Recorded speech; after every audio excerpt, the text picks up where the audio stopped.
अरे बोलूंगा तब तो आवाज जाएगा ना, तुमको पहले ही आवाज चाहिए यार। हम्म। अभी तक बोला नहीं है, एक वर्ड भी नहीं बोला, और आपको चाहिए आवाज। कैसे? चलो अब आ रहा है आवाज? बताइए, आ रहा है ना? Okay. So very good afternoon. जल्दी जल्दी जुड़ जाओ। क्या हाथ में क्या पहने हैं? ये इसका ग्लव्स है। जो पेन टैप पे लिखता हूँ ना मैं, उसके लिए ग्लव्स आता है वो।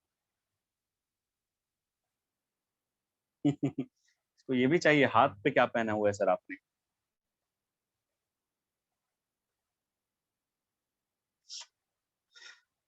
चलिए जल्दी जल्दी जुड़ जाते हैं सब लोग, स्टार्ट करते हैं, है ना? आओ।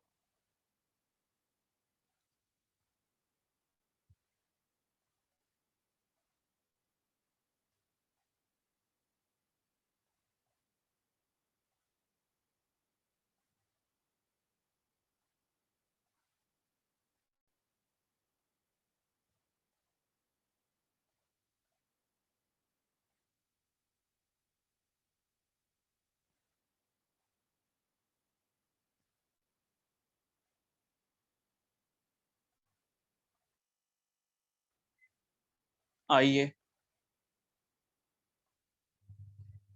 सो आज हम पढ़ेंगे प्रॉपर्टीज ऑफ कंडक्टर, है ना? सो प्रॉपर्टीज ऑफ कंडक्टर, कंडक्टर की प्रॉपर्टीज पढ़ने से पहले, सबको आवाज आ रहा है ना? किसी को कोई दिक्कत तो नहीं है? ऑडियो वीडियो सब कुछ क्लियर है?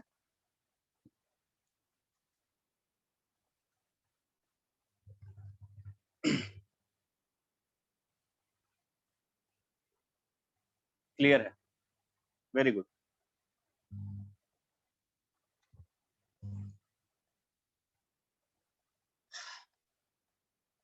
सब सही है, ठीक है। सो हम प्रॉपर्टीज ऑफ कंडक्टर पढ़ेंगे। सो कंडक्टर की प्रॉपर्टीज पढ़ने, हेडिंग डाल दो, ऊपर में डाल दो हेडिंग कंडक्टर, बड़ा सा लिख दो कंडक्टर।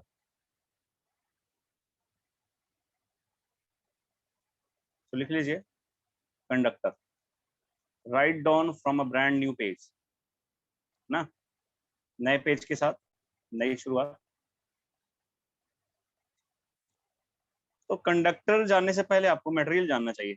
एक्चुअली कितने टाइप के इलेक्ट्रिकल मटेरियल हम क्लासिफाई करते हैं, मतलब on the basis of electrical behaviour, on the basis of electrical behaviour कितने टाइप्स ऑफ मटेरियल होते हैं, इनकी बात करते हैं। सो अगर टाइप्स ऑफ मटेरियल देखोगे, so we have basically three types of material, है ना? हमारे पास ये तीन टाइप होते हैं।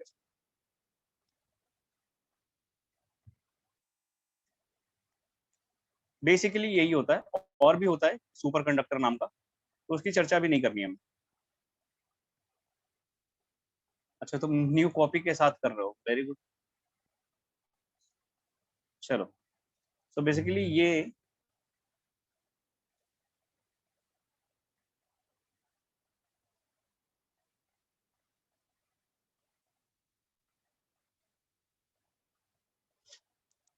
कौन कौन जुड़ गया?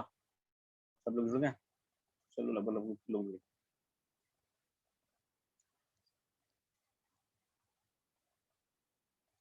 आओ। सो बेसिक ये तीन क्लासिफिकेशन है, conductors, semiconductors and insulators.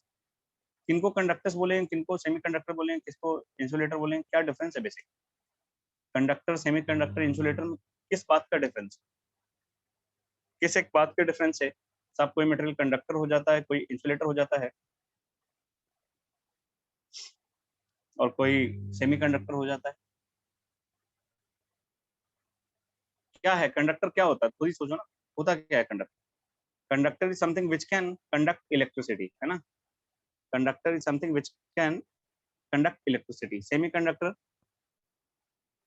Semiconductor में इलेक्ट्रिसिटी कंडक्ट होगा कि नहीं होगा? चैप्टर नहीं है इलेक्ट्रोस्टैट का, इलेक्ट्रोस्टैट के अंदर की एक टॉपिक है। सेमीकंडक्टर किसको बोलेंगे? कि साहब कंडक्टर से कम करंट का फ्लो होगा, करंट का फ्लो होगा लेकिन कम होगा, है ना? वेरी गुड, पार्शियल बोल सकते हैं। और इंसुलेटर का मतलब, no flow of current. Insulator का मतलब कोई करंट का फ्लो नहीं होगा, है ना। चलिए, तो ये सब जो करंट का फ्लो करवाने के लिए रिस्पॉन्सिबल कौन है? मटेरियल के अंदर ऐसा क्या चीज है जिसमें कंडक्टर में फ्लो हो रहा है, सेमी कंडक्टर नहीं हो रहा है, मतलब कम हो रहा है, इंसुलेटर में बिल्कुल ही नहीं हो रहा है? ऐसा क्या है? क्या एक्चुअल में डिफरेंस है? बेसिक फ्री इलेक्ट्रॉन्स का, इलेक्ट्रॉन्स का नहीं, फ्री इलेक्ट्रॉन्स। इलेक्ट्रॉन्स तो सब में है, सब में इलेक्ट्रॉन्स हैं, लेकिन फ्री सब में नहीं है। सभी में इलेक्ट्रॉन्स फ्री नहीं है बेटा। फ्री बोले तो मुफ्त का नहीं, फ्री का मतलब मुफ्त का नहीं। फ्री का मतलब which can move inside the material freely, बिना कोई बॉन्डिंग के। तो बॉन्डिंग तो हो गई, अगर बॉन्डिंग नहीं होगा तो वो मटेरियल को ही छोड़ के निकल जाएगा इलेक्ट्रॉन। अगर बॉन्डिंग हो ही ना, मान लो एक मटेरियल है हमारे पास ऐसा, इसमें इलेक्ट्रॉन है, इलेक्ट्रॉन बंधा हुआ ही नहीं है, तो मटेरियल को छोड़ के निकल जाएगा। क्यों पड़ा हुआ है इस मटेरियल, इस मटेरियल में क्यों रहेगा? तो बॉन्डिंग तो होगा, लेकिन जो बॉन्ड स्ट्रेंथ होगा वो कम होगा। फ्री इलेक्ट्रॉन बोले तो वैसे इलेक्ट्रॉन जिनका बॉन्ड स्ट्रेंथ कम होगा। आपने एटॉमिक स्ट्रक्चर पढ़ा है केमिस्ट्री में, है ना, तो उसमें देखा होगा कि एटम्स के चारों तरफ डिफरेंट ऑर्बिट्स में इलेक्ट्रॉन रिवॉल्व करता है। एटम्स के चारों तरफ डिफरेंट डिफरेंट ऑर्बिट्स में रिवॉल्व करता रहता है। ये न्यूक्लियस होता है, इसमें ऑर्बिट्स होता है ऐसे। पढ़ा होगा आपने पक्का, इसमें कोई बड़ी बात नहीं है। इसको के सेल बोलते हैं, इसको एल सेल बोलते हैं, इसको एम सेल बोलते हैं। इसमें इलेक्ट्रॉन्स रिवॉल्व करता रहता है ना। तो जो आउटर मोस्ट सेल होता है, जो बाहरी वाला सेल है ना, जो बाहर वाला है आउटर मोस्ट, इसको आप लोग बोलते हैं वैलेंस शेल। क्या बोलते हैं बेटा? Valence shell. तो वैलेंस सेल के इलेक्ट्रॉन ना लूजली बॉन्डेड होते हैं। वैलेंस सेल के इलेक्ट्रॉन्स लूजली बॉन्डेड होते हैं, उनका बॉन्ड स्ट्रेंथ कमजोर होता है ना, वीक बॉन्ड होता है। तो वो साहब मूवेबल इलेक्ट्रॉन और फ्री इलेक्ट्रॉन की तरह बिहेव करते हैं। तो जिस मटेरियल में फ्री इलेक्ट्रॉन पाया जाता है उसको बोलते हैं कंडक्टर, जिसमें बहुत कम पाया जाता है उसको सेमी कंडक्टर, जिसमें पाया ही नहीं जाता उसको बोलते हैं इंसुलेटर। अब ये सब बातें जो है ना रूम टेम्परेचर के रिलेटिव में कर रहे हैं, मतलब रूम टेम्परेचर पे आके। अगर टेम्परेचर बढ़ा दो बहुत ज्यादा, टेम्परेचर बढ़ाने लगेंगे तो क्या होगा? Even insulator can behave like a conductor. बहुत ज्यादा टेम्परेचर पे इंसुलेटर भी कंडक्टर की तरह बिहेव कर सकता है। समझ पा रहे हो तुम? बोलो भैया, है ना। तो लिख लो कंडक्टर क्या होता है, एक दो लाइन लिखते चलते हैं, लिखते हुए चलेंगे फटाफट। आ जाओ, सो लिखे कंडक्टर में क्या लिखोगे? Enormous number of free electrons are available, है ना, या abundant number of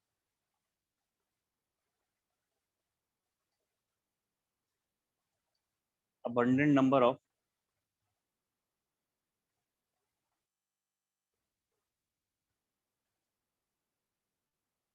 free electrons are available at room temperature। ऐसे लिख देता हूँ, free electrons are available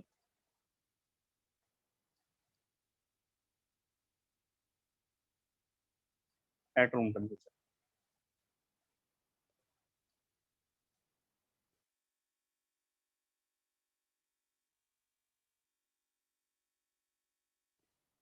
इसमें क्या लिखोगे? very few amount of free electrons are available at room temperature, खुद से लिख लो, है ना।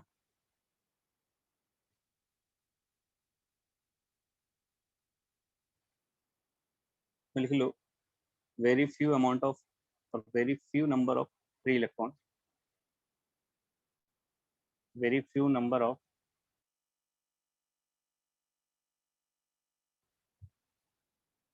very few number of free electrons are available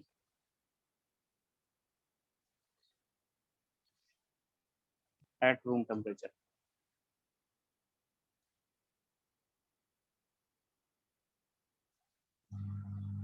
और इसमें क्या लिखोगे बेटा,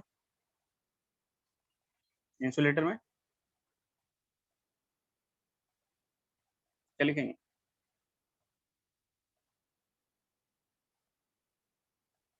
no free electrons are available. Very good. No free electrons are available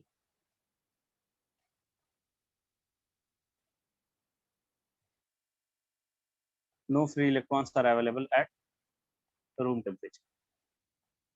सारी बातें हम कर रहे हैं रूम टेम्परेचर के इस पर। तो ये फ्री इलेक्ट्रॉन क्या कर सकता है, इजीली मटेरियल के अंदर घूम सकता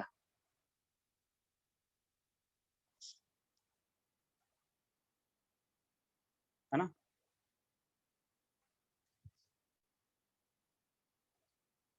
Hence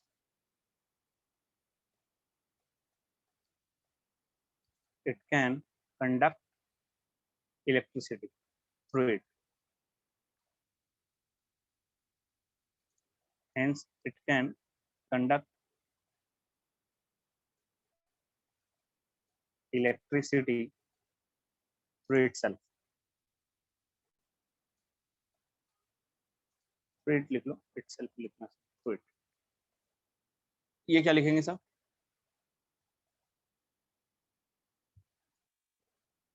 It can conduct, it can also conduct electricity. It can also conduct electricity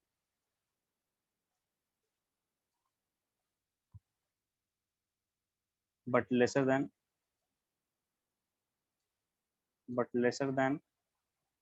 the conductor.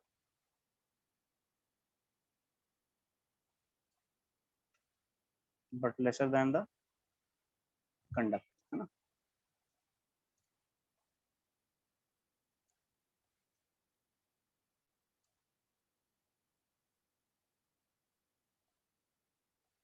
But lesser than लिखना है, that लिख दिया मैंने। But lesser than the conductor। तो इसमें लिख लो, it cannot conduct electricity। It cannot conduct electricity।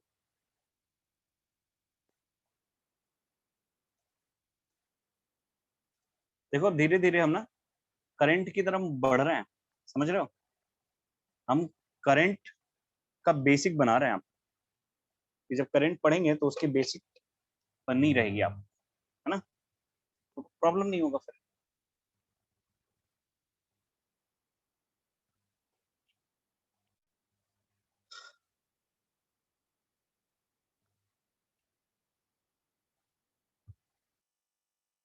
Clear है?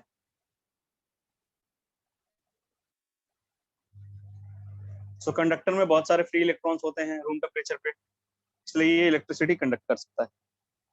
Semiconductor में बहुत कम होते हैं, लेकिन होते हैं साहब, इसलिए कर सकता है लेकिन कम। करंट फ्लो करवा सकता है अपने अंदर से लेकिन कम, और इंसुलेटर में होता ही नहीं। फ्री इलेक्ट्रॉन का मतलब समझ में आ गया ना? फ्री इलेक्ट्रॉन्स में which can move easily inside the material, material को छोड़ के बाहर नहीं जा सकता, इतना भी लूज बाउंड नहीं होता है, मटेरियल को छोड़ करके बाहर नहीं जा सकता, इतना भी लूज बाउंड नहीं होता है। लेकिन जैसे जैसे टेम्परेचर बढ़ाओगे ना, बॉन्ड कमजोर होता जाता है, आपको पता है ना?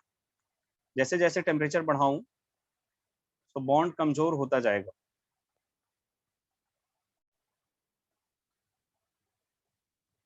तो कभी कभी ऐसा भी होता है कि मटेरियल को छोड़ के बाहर भी जाए, ऐसा हो सकता है क्या? मैं इतना ज्यादा टेम्परेचर बढ़ा दूं कि इलेक्ट्रॉन मटेरियल को छोड़ के बाहर निकलने लगे, इज इट पॉसिबल और नॉट? क्या ये पॉसिबल है फिजिकली? पॉसिबल है? अच्छा, नहीं पॉसिबल नहीं है। आपने पढ़ा होगा केमिस्ट्री में कि हाई टेम्परेचर पे मटेरियल आयोनाइज हो जाता है, सुना है? फोटो इलेक्ट्रिक इफेक्ट बेटा वो तो टेम्परेचर वाला है ही नहीं, पहली बात तो, ये थप्पड़ खाओगे तो। फोटो इलेक्ट्रिक इफेक्ट टेम्परेचर बढ़ाता है क्या? उसमें तो एक फोटोन काम आता है, फोटो इलेक्ट्रिक इफेक्ट पढ़े होगे, तो उसमें एक फोटोन के कारण निकलता है इलेक्ट्रॉन कि बहुत सारे फोटोन से, पढ़ा है ना तुमने photo electric effect. Photo electric effect में एक इलेक्ट्रॉन को निकालने के लिए बस एक ही फोटोन की जरूरत होती है। ऐसा नहीं कि एक इलेक्ट्रॉन को निकालने के लिए बार बार चार फोटोन चाहिए तब एक इलेक्ट्रॉन निकलेगा। It is not possible. एक इलेक्ट्रॉन निकालना है तो एक ही फोटोन चाहिए, और एक फोटोन कितना टेम्परेचर दे देगा। Photo electric effect is not correct example of this scenario. जो भी मैं पूछ रहा हूँ उसका correct example photo electric effect नहीं है। तो तुम पढ़ते तो हो लेकिन समझ नहीं पाते हो चीजों को। मैं पूछता हूँ तो आप उसमें एग्जाम्पल में फोटो इलेक्ट्रिक इफेक्ट दे देते, गलत है वो। आपने ये पढ़ा होगा कि जब भी टेम्परेचर बहुत ज्यादा बढ़ जाता है, जब भी कोई मटेरियल हायर टेम्परेचर पे होता है तो आयोनाइज हो जाता है, पढ़ा है ना। आयोनाइज होने का मतलब क्या है, आयन बन गया। आयन बन गया मतलब चार्ज आ गया ना उस पर। चार्ज कैसे आया होगा, उसका इलेक्ट्रॉन बाहर चला गया तो उसमें पॉजिटिव चार्ज आ गया। समझ में आया। हम्म। तो जब भी किसी मटेरियल को इतना ज्यादा गर्म कर दो, इतना ज्यादा गर्म कर दो, इतना ज्यादा गर्म कर दो कि उससे इलेक्ट्रॉन इमिट करने लगे। क्या इमिट करने लगे, इलेक्ट्रॉन। तो उसको बोलते हैं थर्माइनिक एमिशन। क्या बोलते हैं, थर्माइनिक एमिशन। नाम सुना है कभी, थर्माइनिक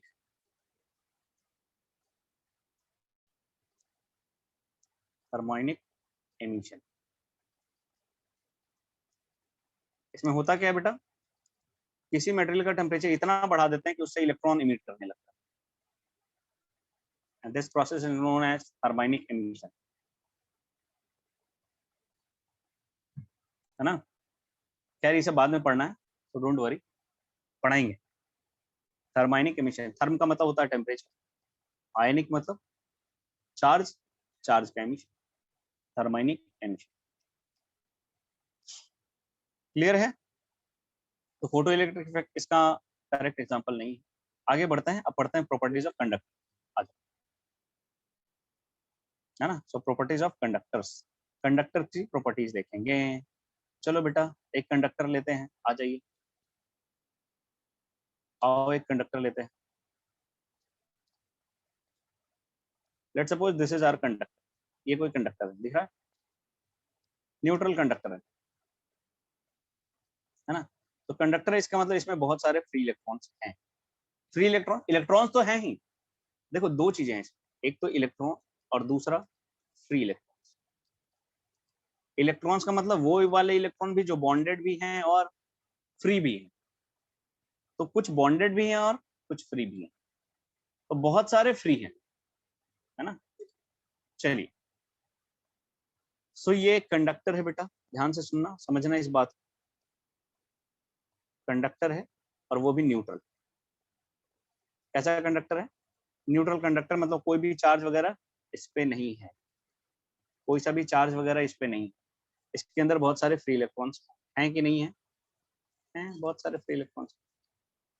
बहुत बढ़िया, बहुत खूब, बात समझ में आया। ऐसे इसमें बहुत सारे फ्री इलेक्ट्रॉन्स हैं। चलिए कोई दिक्कत नहीं।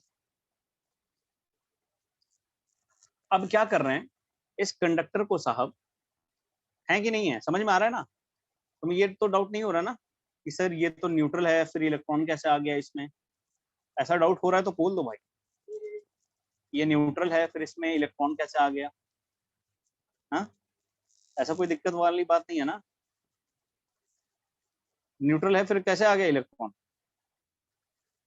अरे हर एटम के अंदर होता है और एटम न्यूट्रल होता ही है, तो कौन सी बड़ी बात। चलिए, so these are electrons which are free. Free वाले इलेक्ट्रॉन पे हम फोकस करेंगे अभी बेसिक। तो दीज आर फ्री इलेक्ट्रॉन्स, है ना। तो ये फ्री इलेक्ट्रॉन्स हैं कंडक्टर के अंदर, न्यूट्रल कंडक्टर के अंदर, हो सकता है कौन सी बड़ी बात। चलो भैया बहुत बढ़िया, बहुत को बात समझ में आया। अब क्या करते हैं, इसको इलेक्ट्रिक फील्ड में रखते हैं। हम इस न्यूट्रल कंडक्टर को इलेक्ट्रिक फील्ड में रखना चाहते हैं, तो आओ इलेक्ट्रिक फील्ड बनाते हैं।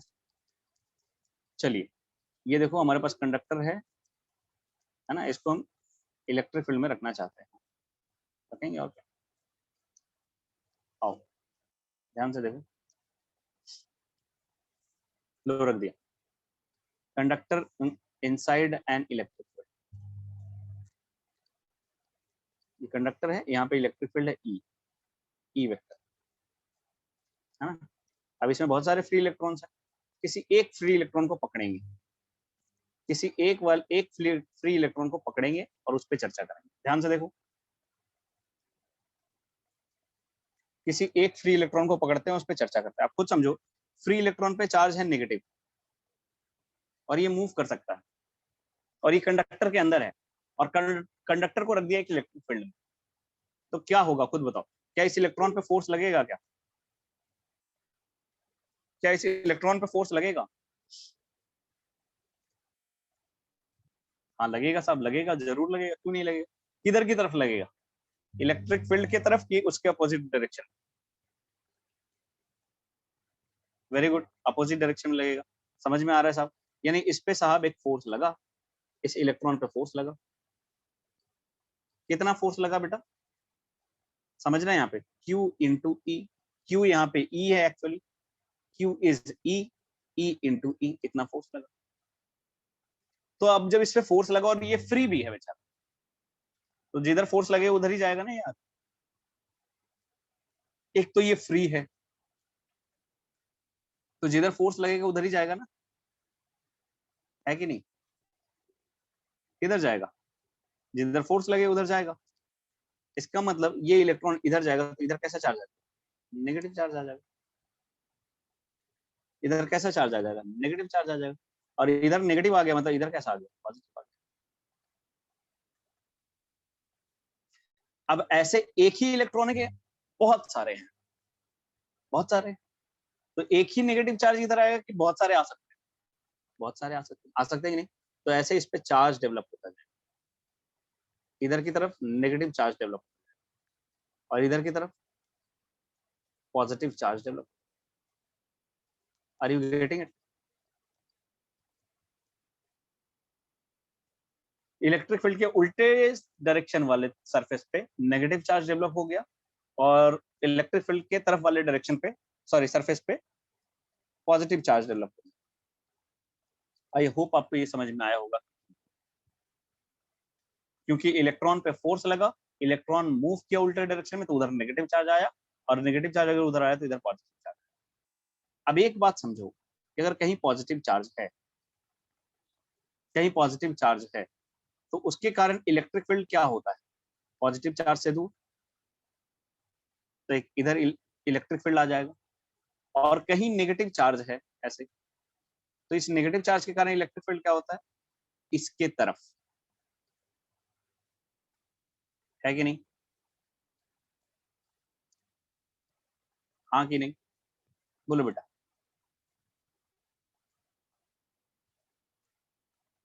देखो, एक पॉजिटिव चार्ज यहाँ पे अगर कंसीडर करूं, तो इसके कारण बेटा इधर की तरफ इलेक्ट्रिक फील्ड है। ये बाहर वाला इलेक्ट्रिक फील्ड नहीं है, ये चार्ज जो डेवलप हुआ है, जिसको बोलते हैं इंड्यूस हुआ है, क्या हुआ है? चार्ज इंड्यूस्ड हुआ है एक्चुअली, है ना। तो जो चार्ज इंड्यूस्ड हुआ है उसके कारण साहब इधर की तरफ इलेक्ट्रिक फील्ड आता है, पॉजिटिव के कारण भी, नेगेटिव के कारण। समझना इस बात को, मेरे कुछ समझ में नहीं आएगा। चार्ज जो इंड्यूस हुआ है इधर की तरफ, तो उसके कारण एक इलेक्ट्रिक फील्ड आया, जिसको हम लोग बोलेंगे इंड्यूस्ड इलेक्ट्रिक फील्ड। कौन सा इलेक्ट्रिक फील्ड? इंड्यूस्ड। क्यों आया बेटा ये? क्योंकि इधर पॉजिटिव चार्ज डेवलप हो गया, देखो ना, समझो, इधर एक पॉजिटिव चार्ज डेवलप हो गया, इधर इधर साहब पॉजिटिव चार्ज डेवलप, और इधर नेगेटिव चार्ज डेवलप। तो इस पॉजिटिव के कारण इधर की तरफ एक इलेक्ट्रिक फील्ड है, और इस नेगेटिव के कारण भी इधर ही की तरफ, इनसाइड द मटेरियल। तो देखो, एक अंदर से अपने आप एक इलेक्ट्रिक फील्ड जनरेट हो गया, और ये जो इंड्यूस्ड इलेक्ट्रिक फील्ड है, ये आउटसाइड एक्सटर्नल इलेक्ट्रिक फील्ड को सपोर्ट कर रहा है कि अपोज कर रहा है? बोलो। आउटसाइड वाला इधर था और इनसाइड वाला इधर था, तो अपोज कर रहा है। वेरी गुड, है ना। ये एक्चुअली ई एक्सटर्नल है, ये चेंज हो नहीं सकता, ये हमने लगाया है कहीं से लाकर, और ये ई इंड्यूस्ड है, ये चेंज हो सकता है। क्योंकि पहले तो ई इंड्यूस 0 था, लेकिन जैसे इसको रखा तो ई इंड्यूस देखो आने लगा आने लगा आने लगा। अब देखो अगर अभी ई इंड्यूस्ड कम है, समझो इस बात, if E induced is smaller than E external, तो नेट इलेक्ट्रिक फील्ड एक्सटर्नल के डायरेक्शन में होगा। मान लेते हैं, एग्जांपल से समझते हैं, फील करते हैं कि मान लो साहब, अभी साहब ई एक्सटर्नल है 20 न्यूटन पर कूलम और ई इंड्यूस्ड आया है 5 न्यूटन पर कूलम, तो नेट किधर होगा? इधर ही होगा। कितना होगा? 15 न्यूटन पर कूलम। यानी अभी भी नेट इलेक्ट्रिक फील्ड अगर इधर ही है, नेट इलेक्ट्रिक फील्ड, तो साहब जो अंदर में और फ्री इलेक्ट्रॉन है उस पर इधर ही की तरफ फोर्स लगता रहेगा। हाँ की ना? अगर नेट इलेक्ट्रिक फील्ड इधर है तो फोर्स इधर ही लगता रहेगा, और जब जब फोर्स लगता रहेगा माय डियर, फोर्स लगता रहेगा तो इलेक्ट्रॉन का नंबर इधर बढ़ता जाएगा, है ना? इधर इलेक्ट्रॉन की डेंसिटी बढ़ती जाएगी, मतलब चार्ज डेंसिटी बढ़ती जाएगी। ये सुनो, अरे देखो जब इलेक्ट्रॉन इधर आता जाएगा तो इधर इलेक्ट्रॉन की डेंसिटी बढ़ेगी इस साइड में, और इधर पॉजिटिव चार्ज की डेंसिटी बढ़ जाएगी, तो ये चार्ज और बढ़ेगा, ये चार्ज और बढ़ेगा, तो ई इंड्यूस्ड भी बढ़ने लगेगा, ये बढ़ने लगेगा, इंड्यूस्ड इलेक्ट्रिक फील्ड बढ़ने लगेगा। ठीक है, बढ़ेगा, है कि नहीं? बढ़ेगा, बढ़ेगा, लेकिन अभी 5 है, 5 से मान लो 10 हो गया, 5 से कितना हो गया? 10, 5 से मान लो ये साहब 10 हो गया, 10 न्यूटन पर वोल्ट। तो अभी भी फिर भी देखोगे तो नेट इधर ही मिलेगा ना, अब 10 का मिलेगा, पहले 15 का मिल रहा था, अब 10 का मिलेगा, तो नेट अभी भी इधर है। नेट अगर अभी भी इधर है तो फिर इलेक्ट्रॉन पे फोर्स लग ही रहा है इधर ही की तरफ, तो और इलेक्ट्रॉन इधर जा रहा है, और इलेक्ट्रॉन इधर जा रहा है क्योंकि फ्री है वो, तो इधर और इलेक्ट्रॉन बढ़ेगा तो इधर और पॉजिटिव चार्ज बढ़ेगा, और पॉजिटिव चार्ज बढ़ेगा तो ई इंड्यूस्ड और बढ़ेगा। तो अभी 10 था साहब, 10 से मान लो 15 हो गया, बढ़ा। समझ पा रहे हो तुम? समझ पा रहे हो तुम? तो 15 है, कोई बात नहीं, 15 था तो इधर तो 20 था एक्सटर्नल, ई इंड्यूस्ड 15 है, तो अभी भी नेट इधर ही है 5 का, तो नेट इधर ही है साहब, नेट इधर ही है, इसका मतलब फोर्स अभी भी इधर ही लगेगा, फोर्स इधर लगेगा तो और इलेक्ट्रॉन जाएगा, जाएगा ना, और इलेक्ट्रॉन जाएगा तो और इलेक्ट्रॉन की डेंसिटी इधर बढ़ेगी, तो और इधर पॉजिटिव चार्ज बढ़ेगा, तो पॉजिटिव चार्ज बढ़ेगा तो और फिर ई इंड्यूस्ड बढ़ेगा, ई इंड्यूस्ड और बढ़ेगा। मान लो साहब ई इंड्यूस्ड बढ़ के अब 20 हो गया, कितना हो गया? 20, 20 हो गया, तो नेट इलेक्ट्रिक फील्ड कितना हुआ?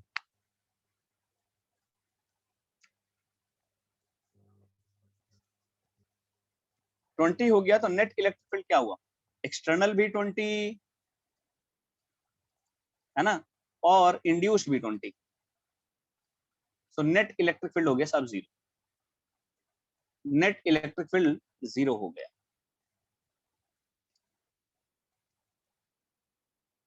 क्या पूछ रही हो छवि? सर ई इंड्यूस्ड किसी वजह से लग रहा है, पॉजिटिव या निगेटिव चार्ज, दोनों की वजह से, दोनों की वजह से, इंड्यूस्ड एक के कारण नहीं है, दोनों कारण। अरे पॉजिटिव चार्ज के कारण भी इधर ही इलेक्ट्रिक फील्ड आएगा ना, नेगेटिव चार्ज के कारण भी इधर ही इलेक्ट्रिक फील्ड आएगा, तो नेट इंड्यूस्ड वाला इधर ही आएगा ना। हाँ, अब देखो क्या मैं बोल रहा था, मेरा तुम तोड़ देते हो फ्लो, फ्लो मत तोड़ो अभी। तो साहब यहाँ पे देखा ई एक्सटर्नल भी 20 हो गया था, वो तो 20 था ही, I am sorry, E induced भी 20 हो गया था, सो नेट इलेक्ट्रिक फील्ड कितना हुआ? नेट इलेक्ट्रिक फील्ड बच गया साहब 0 अंदर में। तो जब अंदर में इलेक्ट्रिक फील्ड रहा ही नहीं, अंदर में जब इलेक्ट्रिक फील्ड रहा ही नहीं, तो भैया अब इलेक्ट्रॉन पे फोर्स लगेगा क्या? बोलो, अंदर में जब इलेक्ट्रिक फील्ड रहा ही नहीं तो अब इलेक्ट्रॉन पे फोर्स लगेगा? बताइए।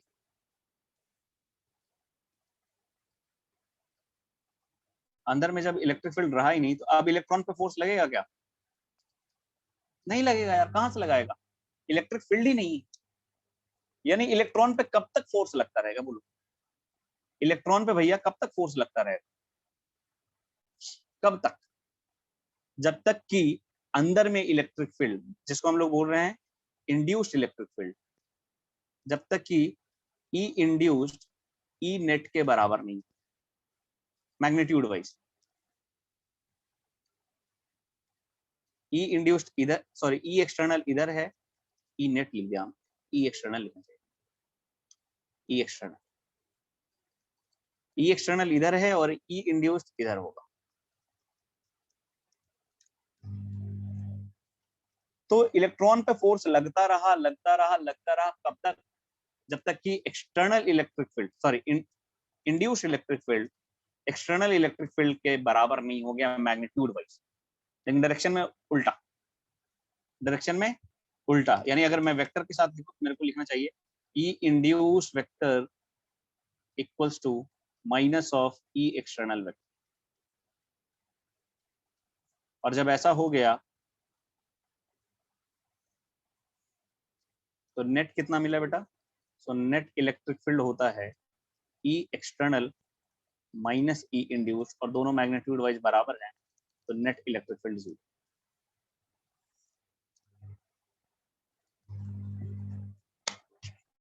बिल्कुल समझ में नहीं आया?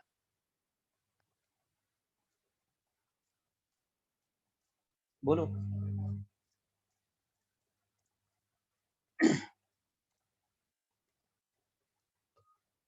यार तुम लोग बोलते कम हो, रिस्पॉन्स रिस्पॉन्स किया करो प्लीज। कैसे ज्यादा हो सकता है? ई इंड्यूस्ड ई एक्सटर्नल से ज्यादा कैसे हो सकता है? अब देखो तो, समझो तो पहले इस बात को, पहले इस बात को समझिए तो कि ई इंड्यूस्ड आ क्यों रहा था, ई इंड्यूस्ड क्यों आ रहा था। एक बार फिर से रिपीट करते हैं सारी कहानी को, आपको खुद समझ में आ जाएगा। देखो एक बार फिर से रिपीट करते हैं, उसके बाद तुम्हारा आंसर करेंगे। स्वाति, स्वाति है कौन, किसका क्वेश्चन था ये? निशा का, निशा भारती। ठीक है, एक बार हम पहले फिर से रिपीट करते हैं, उसके बाद आपके क्वेश्चन पे आएंगे। तुम भी समझ जाओगे विजय, तुमको खुद ही नहीं, ये नहीं समझ में आ रहा है इंड्यूस्ड इलेक्ट्रिक फील्ड उल्टा क्यों आ रहा है, क्योंकि पॉजिटिव चार्ज इधर है, नेगेटिव चार्ज इधर है। डायरेक्शन नहीं समझ में आ रहा है? हाय रे हाय, मैं तो तुमको ठीक ठाक बच्चा समझता था। अब इधर समझो, एक बार फिर से रिपीट कर रहे हैं ताकि क्लैरिटी आ जाए। देखिए समझिए, हमने क्या देखा साहब, मान लो यहाँ पे कोई चार्ज नहीं था और ना इधर कोई चार्ज था, न्यूट्रल था, कंप्लीट न्यूट्रल। आओ न्यूट्रल बनाते हैं इसको, ऐसा नहीं।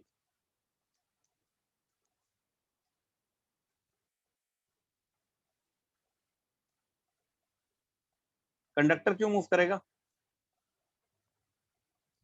कंडक्टर को आपने फिक्स कर दिया, conductor will not move. Conductor के लिए मत सोचो।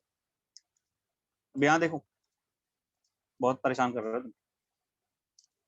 साहब यहाँ पे एक इलेक्ट्रॉन है, एक है कि बहुत सारे कंडक्टर में? न्यूट्रल कंडक्टर है, इसके अंदर बहुत सारे इलेक्ट्रॉन है, और एक्सटर्नल इलेक्ट्रिक फील्ड इस डायरेक्शन में लगा हुआ है, एक्सटर्नल इलेक्ट्रिक फील्ड इस डायरेक्शन में लगा हुआ है। देखो हमने इसको एक्सटर्नल इलेक्ट्रिक फील्ड में रख दिया, कंडक्टर को, कंडक्टर को एक्सटर्नल इलेक्ट्रिक फील्ड में रख दिया। अब रखने के बाद हुआ क्या साहब, एक्चुअली इलेक्ट्रिक फील्ड था और यहाँ फ्री इलेक्ट्रॉन है, इलेक्ट्रॉन पे फोर्स लगने लगा उल्टा डायरेक्शन में। अभी देखो किसी सरफेस पे कोई चार्ज नहीं है, लेकिन इलेक्ट्रॉन पे फोर्स लगा इधर की तरफ, किसके कारण? एक्सटर्नल इलेक्ट्रिक फील्ड के कारण। तो साहब ये हुआ कि इधर नेगेटिव चार्ज आने लगा, इधर नेगेटिव चार्ज आया, इधर पॉजिटिव चार्ज आया। और ऐसा एक इलेक्ट्रॉन तो था नहीं इसमें, फ्री इलेक्ट्रॉन, बहुत सारे फ्री इलेक्ट्रॉन थे। तो इसमें बहुत सारे ऐसे धीरे धीरे धीरे धीरे करके इधर नेगेटिव चार्ज आने लगे और इधर पॉजिटिव चार्ज आने लगे। लेकिन एक चीज हमने नोटिस किया कि जैसे जैसे इस पे चार्ज आते जा रहे थे, जैसे जैसे इस पे चार्ज आते जा रहे थे साहब, इसके अंदर एक और इलेक्ट्रिक फील्ड जनरेट हो रहा था। क्यों जनरेट हो रहा था? क्योंकि हमें पता है कहीं भी चार्ज होता है तो उसके कारण इलेक्ट्रिक फील्ड होता है कि नहीं। तो इसमें हुआ क्या, अगर आप एक सेक्शन को देखो ध्यान से, फिर look at one section see, अगर मैं सिर्फ एक सेक्शन को देखूं, इस सेक्शन को देखूं, साउंड नहीं आ रहा है?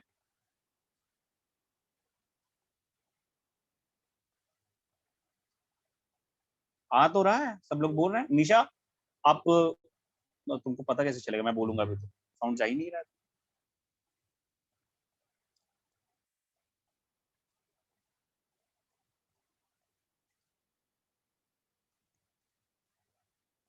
ये सब बातें ना पब्लिकली मैसेज किया करो, मतलब थोड़ा पता चले।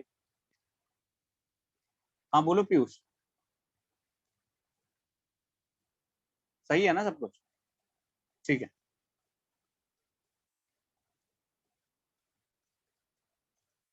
आ रहा है ना, आ रहा है।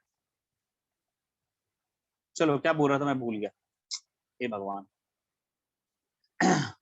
सो ये देखो साहब, क्या बता रहा था मैं, कि अगर किसी एक सेक्शन को आप कंसिडर करिए, इस सेक्शन को, तो ऐसा देखो, इसमें एक पॉजिटिव चार्ज है इस साइड और एक नेगेटिव चार्ज है, ऐसा ही तो है। इस साइड पॉजिटिव है और इस साइड नेगेटिव है। पॉजिटिव के कारण इलेक्ट्रिक फील्ड इधर, और नेगेटिव के कारण नेगेटिव के तरफ ही, ऐसा ही तो होगा ना। पॉजिटिव चार्ज से दूर होता है इलेक्ट्रिक फील्ड, और नेगेटिव चार्ज के पास होता है, मतलब नेगेटिव चार्ज के तरफ होता है। तो देखो, एक पॉजिटिव के कारण भी डेवलप हो रहा है और नेगेटिव के कारण भी डेवलप हो रहा है। तो इन दोनों के कारण जो डेवलप हो रहा है, इसको मैं बोल रहा हूँ ई इंड्यूस्ड, इसको बोल रहा हूँ इंड्यूस्ड इलेक्ट्रिक फील्ड, इसको बोल रहा हूँ साहब इंड्यूस्ड इलेक्ट्रिक फील्ड, है ना। So this is basically induced electric field. Okay, फटाफट समझेंगे आप। तो हमने देखा कि जैसे जैसे इधर चार्ज आते गए, इधर चार्ज आते गए, एक इलेक्ट्रिक फील्ड इधर की तरफ आता गया, जिसको हम बोल रहे हैं साहब इंड्यूस्ड इलेक्ट्रिक फील्ड। और हमने देखा ये भी कि ये जो इंड्यूस्ड इलेक्ट्रिक फील्ड है, ये जो इंड्यूस्ड इलेक्ट्रिक फील्ड है साहब, ये समय के साथ बढ़ रहा था। क्यों बढ़ रहा था? क्योंकि चार्जेस इधर दौड़ रहे, तो ये इंड्यूस्ड इलेक्ट्रिक फील्ड बढ़ रहा था। कब तक बढ़ेगा? क्योंकि जैसे जैसे बढ़ता जाएगा ना, जो नेट इलेक्ट्रिक फील्ड है वो घटता जाएगा, क्योंकि एक्सटर्नल इधर है, इंड्यूस्ड इधर है, तो नेट घट रहा है ना। अगर ये बढ़ेगा, इंड्यूस्ड वाला बढ़ेगा तो नेट घटेगा ना। एक्सटर्नल इधर है और इंड्यूस्ड इधर है, कुछ समझो, इंड्यूस्ड इधर है, सो नेट तो घट रहा है ना साहब, है ना। ये नेट तो घटने लगा, नेट घटने लगा, नेट घट रहा है, लेकिन ठीक है चलो, नेट घट रहा है लेकिन नेट है तो कुछ। जब तक रहेगा तब तक ये दौड़ते रहेगा। एक समय आएगा जब इंड्यूस्ड एक्सटर्नल के बराबर हो जाए। जैसे ही इंड्यूस्ड एक्सटर्नल इलेक्ट्रिक फील्ड के बराबर हो गया, मैग्नीट्यूड वाइज, डायरेक्शन में तो हो ही नहीं सकता ना। तो जैसे ही induced electric field external electric field के बराबर हो गया, सो नेट इलेक्ट्रिक फील्ड हो गया जीरो।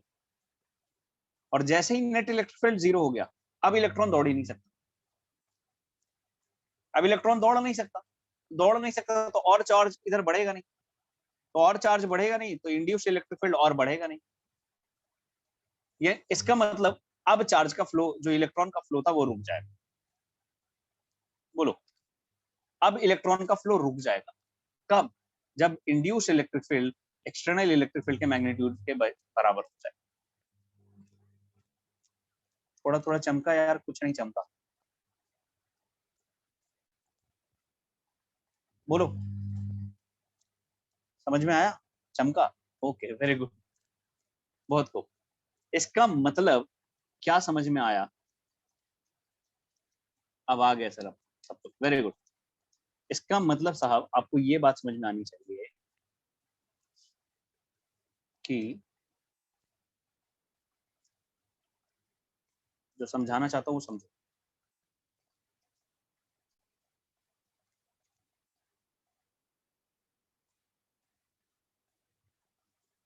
देखो, इसका मतलब ये समझ में आया कि अगर कोई आप कंडक्टर को, न्यूट्रल कंडक्टर को, है ना, अगर आप किसी न्यूट्रल कंडक्टर को किसी इलेक्ट्रिक फील्ड में रख दो, समझो इस बात को, किसी एक्सटर्नल इलेक्ट्रिक फील्ड में रख दो, मान लो एक्सटर्नल इलेक्ट्रिक फील्ड का मैग्नीट्यूड है ई नॉट,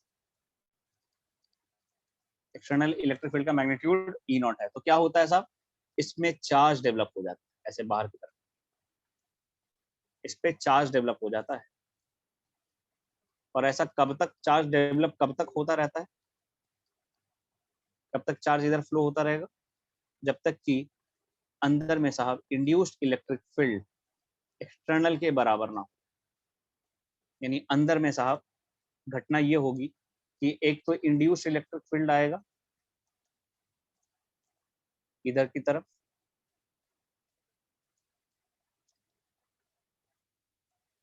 और एक एक्सटर्नल इलेक्ट्रिक फील्ड था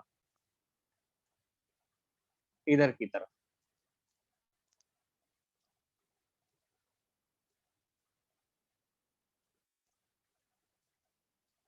जब तक ये दोनों बराबर नहीं हो जाए तब तक चार्ज का फ्लो होता रहेगा। देखो अब मान लो ये फ्री इलेक्ट्रॉन है ई, इधर है साहब ई इंड्यूस्ड, है ना, और इधर है ई एक्सटर्नल, जिसको ई नॉट बोल रहा हूँ। अगर ये दोनों बराबर हो गए तो इलेक्ट्रॉन पे किधर फोर्स लगेगा? वो ये ई इंड्यूस्ड वाला, ई इंड्यूस्ड इधर है, तो ये चाहेगा मैं इधर फोर्स लगाऊं, ई इंटू ई नॉट, और इलेक्ट्रिक फील्ड ई नॉट इधर है, तो ये चाहेगा इधर फोर्स लगाऊं, ई इंटू ई नॉट। तो रुक गया ना बेचारा, इक्विलिब्रियम में आ गया। देखो कैसे आ गया, इक्विलिब्रियम में आ गया। तो अब इलेक्ट्रॉन फ्लो नहीं कर पाएगा, अब इलेक्ट्रॉन का और फ्लो नहीं होगा, यानी अंदर में नेट इलेक्ट्रिक फील्ड क्या हो गया साहब? नेट इलेक्ट्रिक फील्ड क्या हो गया? जीरो। और यही प्रॉपर्टी, यही कंडक्टर की पहली प्रॉपर्टी, कंडक्टर की पहली प्रॉपर्टी यही है that the net electric field inside the conductor is. समझ में आया? This is the first property. कब? जब उस कंडक्टर को एक्सटर्नल इलेक्ट्रिक फील्ड में रखते हैं। बोलो। यानी कहते हैं कि जब भी किसी कंडक्टर को किसी एक्सटर्नल इलेक्ट्रिक फील्ड में रखेंगे तो उस पे नेट इलेक्ट्रिक फील्ड अंदर में, कंडक्टर के अंदर में कितना हो जाएगा? जीरो हो जाएगा। तो कहते हैं when a conductor is placed inside an external electric field, then the charges or then the free electron inside the conductor, है ना, inside the conductor arrange themselves in such a manner that the net electric field inside the conductor is। यही property है। ऐसा हुआ क्यों था? क्यों अंदर में इलेक्ट्रिक फील्ड जीरो हुआ? क्योंकि इलेक्ट्रॉन ने खुद को ऐसे रीअरेंज किया कि एक इंड्यूस्ड इलेक्ट्रिक फील्ड आया जो कि एक्सटर्नल इलेक्ट्रिक फील्ड को अपोज करने लगा, और एक टाइम पे दोनों बराबर हो गए, इसी कारण नेट इलेक्ट्रिक फील्ड जीरो, है ना। तो इसको शब्दों में लिखते हैं, आइए तो लिखो फर्स्ट प्रॉपर्टी। लिखिए, मैंने लिख दिया है, if a conductor is placed in an electric field then the charges inside the conductor, charges का मतलब फ्री इलेक्ट्रॉन, चार्जेस का मतलब क्या है यहाँ पे? फ्री इलेक्ट्रॉन, है ना। Then the charges inside the conductor arrange themselves in such a fashion that the net electric field inside the conductor is. तो कंडक्टर के अंदर इलेक्ट्रिक फील्ड जीरो होगा, बाहर नहीं।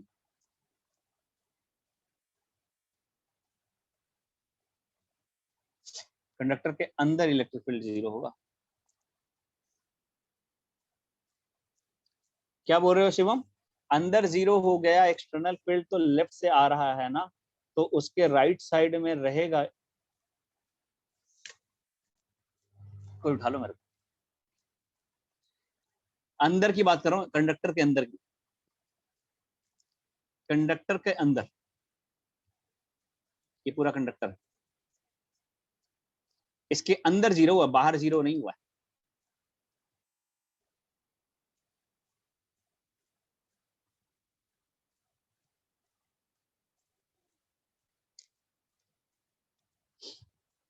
क्या बोल रही सीखा?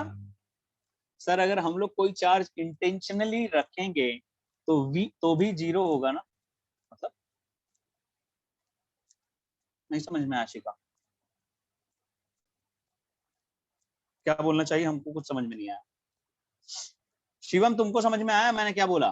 कंडक्टर के अंदर बेटा जीरो होगा ये नेट इलेक्ट्रिक फील्ड, बाहर नहीं। बाहर इधर और इधर थोड़े बोल रहा हूँ मैं, इसके अंदर बस।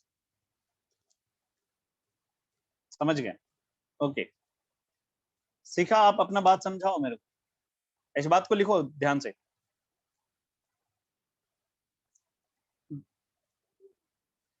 If a conductor is placed in an electric field, then the charges, मतलब free electrons, inside the conductor arrange themselves in such a fashion that the net electric field inside the conductor is।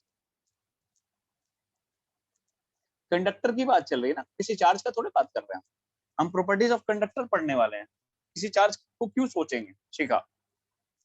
काहे सोचेंगे किसी charge के बारे में? Conductor के बारे में जानना चाह रहे हैं, क्या हो रहा है कंडक्टर के अंदर।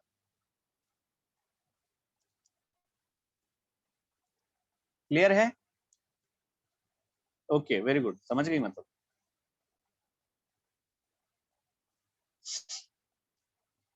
यानी कंडक्टर के अंदर इलेक्ट्रिक फील्ड जीरो हो गया। बहुत खूब, बहुत खूब, बहुत बढ़िया, बहुत खूब। आप समझे एक बात, तो जब कंडक्टर के अंदर इलेक्ट्रिक फील्ड जीरो हो गया तो हमें कंडक्टर के अंदर इलेक्ट्रिक फील्ड दिखाना ही नहीं चाहिए। कंडक्टर के अंदर हमें इलेक्ट्रिक फील्ड नहीं दिखाना चाहिए। ऐसे जो दिखा दिया ये लाइन दिखाना ही नहीं चाहिए। अच्छा, दिखाना नहीं चाहिए, ठीक है, बहुत बढ़िया, बहुत।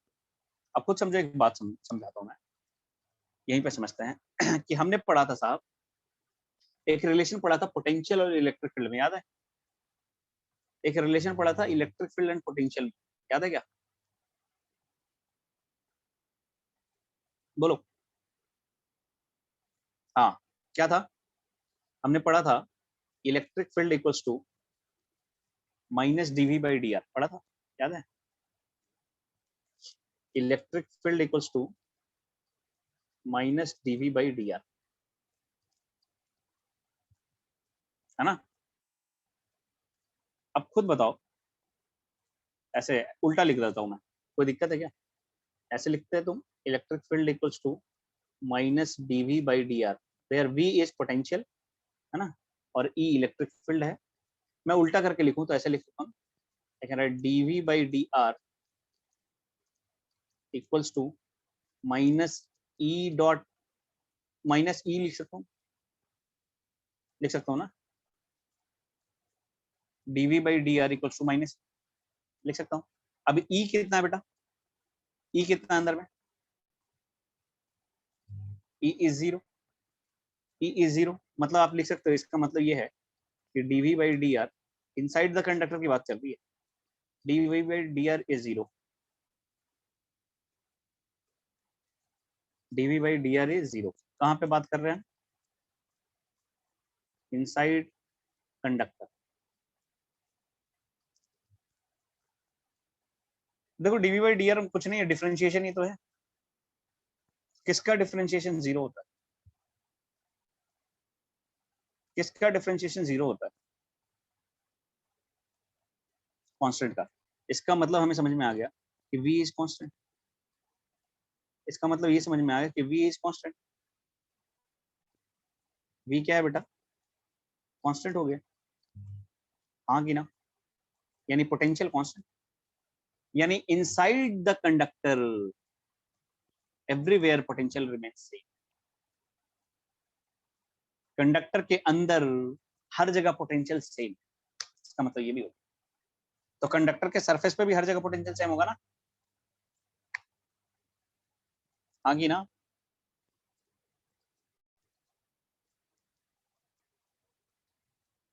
है ना? इसका मतलब तो ये है, इसका मतलब है साहब कि inside the conductor, inside the conductor potential is same everywhere, potential is same everywhere,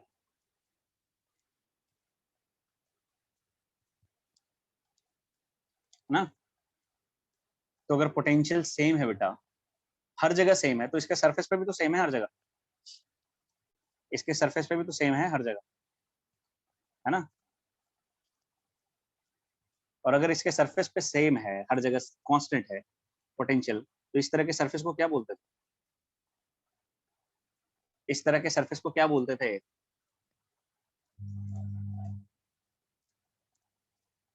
क्या बोलते थे? Equi potential surface, very good. इसका मतलब कंडक्टर कैसा बिहेव करेगा? इसका मतलब कंडक्टर कैसा बिहेव करेगा? Conductor will behave like equipotential surface, हाँ कि ना? है ना? So hence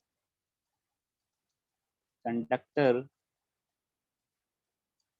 will behave like, और कंडक्टर विल क्या, कंडक्टर एक्ट्स, ऐसे लिख लो, hence we can say that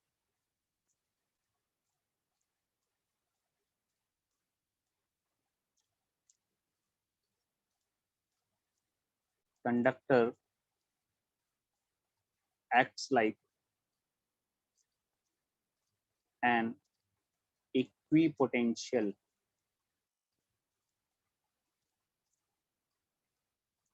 surface.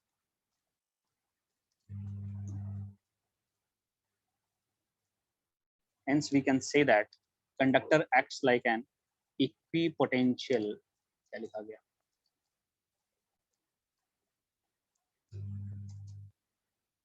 Equipotential surface.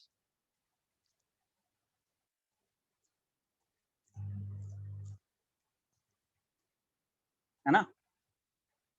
सो हम कह सकते हैं कि conductor will behave like a equipotential surface.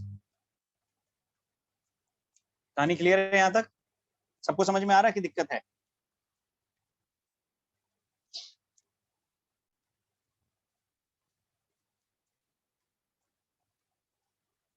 Clear है? क्लियर है? क्लियर है? वेरी गुड, बहुत खूब, क्रिस्टल क्लियर है, नो प्रॉब्लम, थैंक यू. अब चलो एक बात समझो, अब थोड़ा याद करो इक्विपोटेंशियल सरफेस जो कि तुम भूल चुके होगे फॉर श्योर. याद है कि भूल गए? इक्विपोटेंशियल सरफेसेस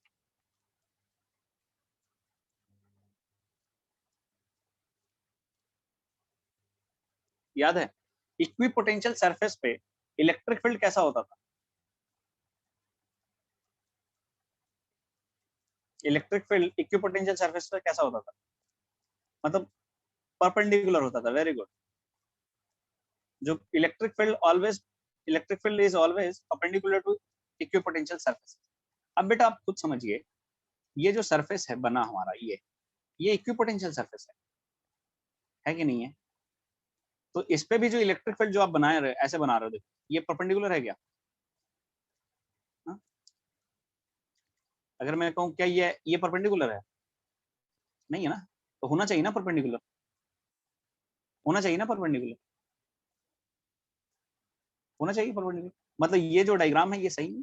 ऐसा होगा नहीं, ऐसा होगा ही नहीं, ऐसा नहीं होगा. तो कैसा होगा साहब? तो कैसा होगा? It will look like this. ऐसा दिखेगा ये.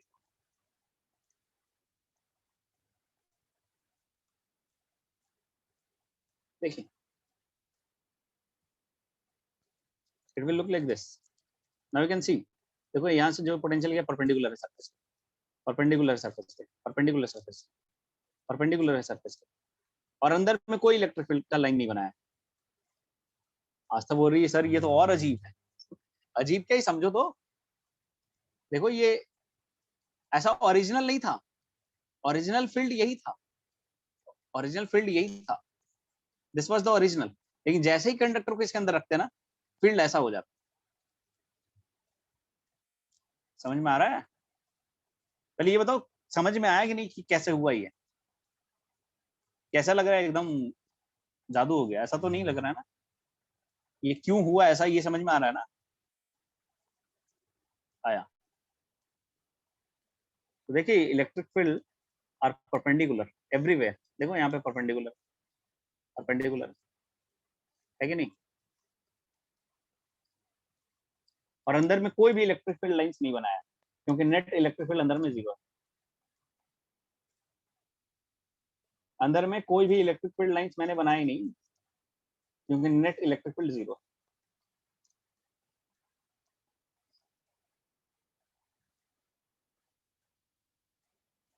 समझ में आया?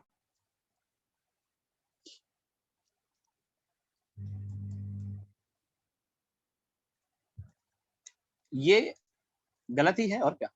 ऑब्वियसली ऐसा नहीं बना सकते, ऐसा बनाना नहीं है, ये सीखने के लिए देखा था. कभी कोई पूछ देखिए कंडक्टर बनाओ इलेक्ट्रिक फील्ड के अंदर, तो आपको ये वाला बनाना है, ये वाला. अरे आसान है, कुछ बड़ी बात थोड़े है, ऐसा बना सकते हैं. कुछ नहीं करना, देखो कैसे बनाते हैं. मैंने तो बना बनाया दिखा दिया आपको, तो आप डर रहे हो. बनाऊंगा आपके सामने तो आपको अच्छा लगेगा. बोलो ऐसे कंडक्टर ले लिए, है ना? अब वो इसलिए बना दिया समय बच जाए और इतना ज्यादा अच्छा भी लगे देखने में. तो ये देखो ऐसे इलेक्ट्रिक फील्ड यहाँ पे आएगा और ऐसे निकल जाएगा. यहाँ से जो आएगा देखो, यहाँ से ये ऐसे चला जाएगा. यहाँ से जो आएगा it will go like this. It will go like this, मकड़ी जैसा लग रहा है बोल रहा है। यहाँ से जो आएगा it will go like this, यहाँ से जो आएगा it will go like this. मकड़ी जैसा क्या लग रहा है? लो तुम्हारे सामने बना दिया ना, अब खुश हो जाओ। नहीं तो तुमको लग रहा था सर हम ही बनाए, आप तो चेप दिए कहीं से। तुम्हारा बहुत ठीक नहीं है यार। ये जो आएगा ऐसे थोड़ा सा बेंड होकर चला जाएगा, ये जो आएगा it will go like this. अरे समझ में आया? ऐसा है, और नेट इलेक्ट्रिक फील्ड अंदर में 0। यही है ना यार जो उधर बनाया है। एंड देखिए ये सब ना ऐसा देखो सेंटर से पास करते हुए लगेंगे, तभी तो परपेंडिकुलर होगा। अगर स्फेरिकल है तो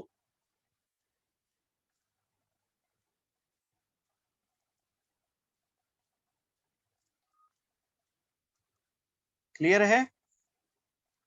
चलो ड्रॉ करो आराम से, लिखो ये सब बातें।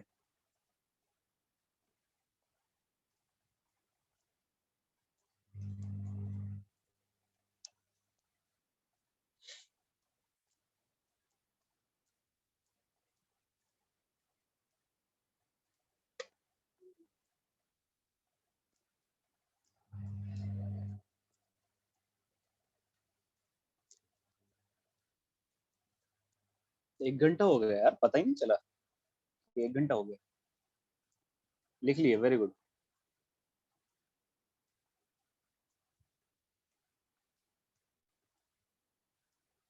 आओ अब एक बात समझते हैं यहाँ पे।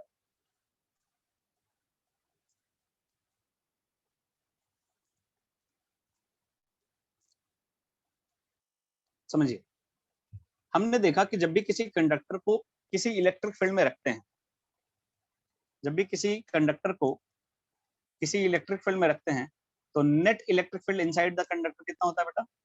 0। Net electric field inside a conductor कितना होता है? 0। मतलब कि अगर कोई कंडक्टर है और उसको इलेक्ट्रिक फील्ड में रखोगे तो अंदर में इलेक्ट्रिक फील्ड आएगा ही नहीं, अंदर में इलेक्ट्रिक फील्ड नहीं आएगा।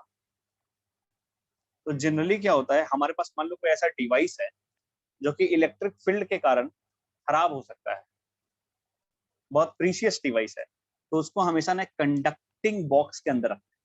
एक बॉक्स बनाते हैं, बक्सा बनाते हैं कंडक्टिंग मटेरियल का, और उसके अंदर उस डिवाइस पर, ताकि वो बाहर वाले एक्सटर्नल फील्ड के इफेक्ट में ना आ सके। समझ पाए तुम? अगर हमारे पास कोई डिवाइस है जो कि बाहर वाले एक्सटर्नल फील्ड के इफेक्ट में आने से खराब हो सकता है ना, तो हम उसको कैसे मटेरियल के अंदर रखते हैं? कंडक्टिंग बॉक्स के अंदर रखते हैं। एक कंडक्टर का बॉक्स बनाते हैं, उसके अंदर उस डिवाइस को हमेशा रखते हैं। आप खुद बताओ, electric field inside the conductor कितना आया? 0। मतलब अंदर में कुछ इलेक्ट्रिक फील्ड आया ही नहीं, यानी किसी भी कंडक्टर के अंदर इलेक्ट्रिक फील्ड घुस नहीं सकता। Electric field can't penetrate inside a conductor. देखो ना, घुसा नहीं है ना, पार यहाँ आया और फिर यहाँ से यहाँ निकल गया, लेकिन अंदर नहीं आया। तो इस इफेक्ट को बोलते हैं शील्डिंग इफेक्ट, इलेक्ट्रोस्टैटिक शील्डिंग बोलते हैं। क्या बोलते हैं? Electrostatic shielding. जनरली आपका वाइवा जब कभी होगा ना, प्रैक्टिकल होगा, जब 12th में जाओगे तो आपका एग्जाम होगा, है ना, प्रैक्टिकल होता है, वाइवा होता है, तो उसमें जनरली ये सवाल पूछ देते हैं कि बताइए इलेक्ट्रोस्टैटिक शील्डिंग क्या होता है? What do you mean by electrostatic shielding? क्या होता है बेटा इलेक्ट्रोस्टैटिक शील्डिंग? समझ में आया? इलेक्ट्रोस्टैटिक शील्डिंग का मतलब, as we know that net electric field inside a conductor is 0, so this effect is known as shielding effect, ऐसा बोल सकते हो, और कुछ बड़ा बात नहीं है ना। तो अब इस बात को चाहो तो लिख लो, इलेक्ट्रोस्टैटिक शील्डिंग।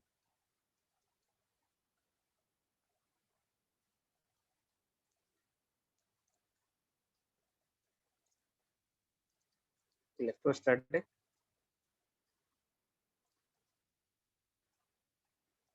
शील्डिंग,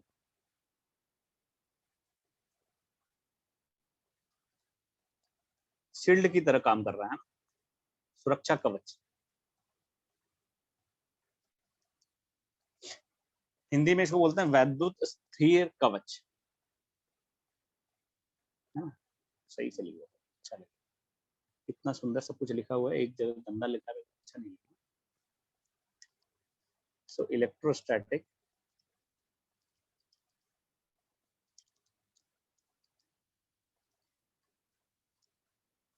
शील्डिंग, कवच बोलते हैं, कवच। हिंदी नहीं लिख रहा हूं मैं।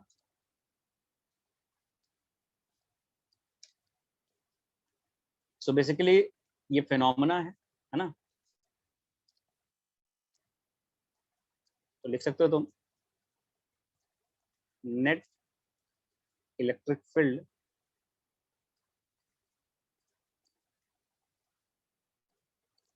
inside a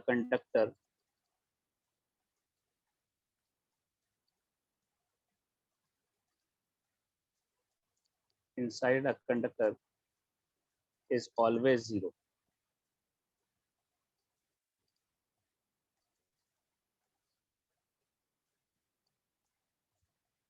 हाँ, hence the conductor acts like a shield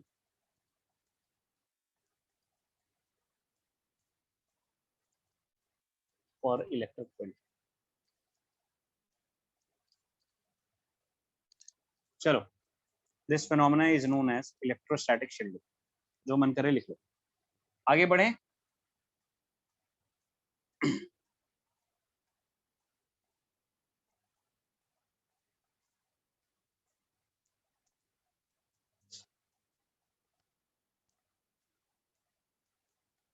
बड़ू बेटा आ गए? ओके, तो आओ कुछ सवाल करते हैं पहले, उसके बाद कुछ करेंगे। आइए, एक सवाल करो, लो करो ये सवाल।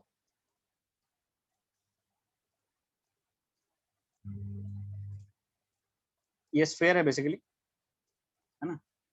It's a sphere, conducting sphere है, न्यूट्रल कंडक्टर है और स्फेयर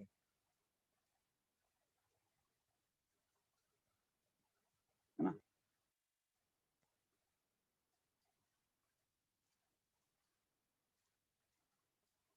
सवाल पढ़ लो, उसके बाद ट्राई करो इसको।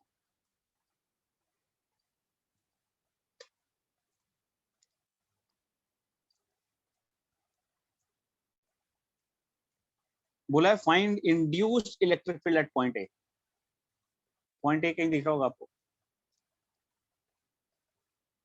इस पॉइंट ए पे इलेक्ट्रिक फील्ड नहीं पूछा है, इंड्यूस्ड इलेक्ट्रिक फील्ड पूछा है।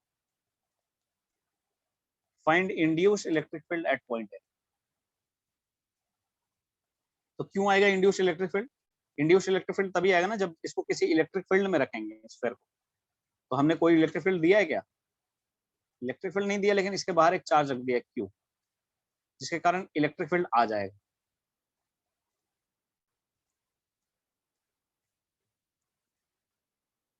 जिसके कारण Q4 नहीं है, ये लेंथ 4 है। Q इज Q, Q को Q के टर्म ही रखो।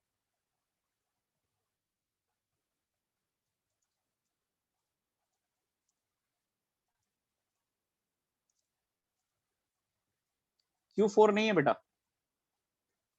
Q इज Q, Q को Q के ही टर्म में रखो।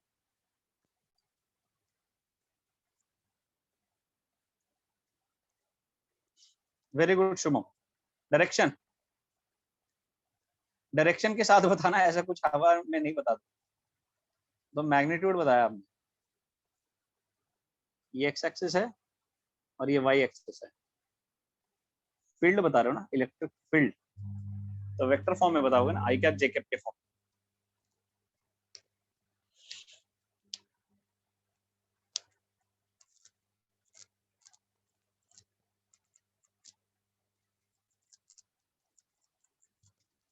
ये लेंथ गिवन है 4 मीटर, ये लेंथ गिवन है 3 मीटर।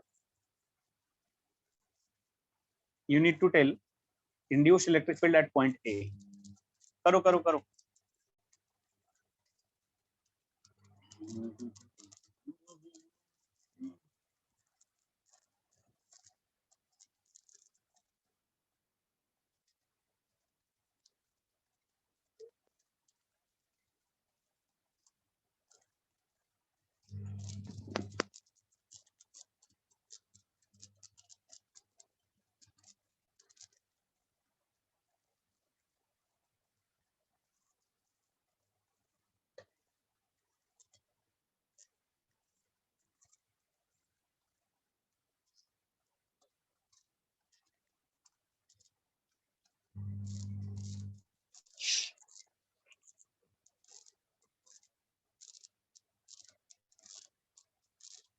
गलत है शुभम। जे कैप तो दिया ही नहीं, जे कैप वाला डायरेक्शन कहाँ दिया है? हाँ अब ठीक है, ठीक लग रहा है मेरे को। ठीक है, correct.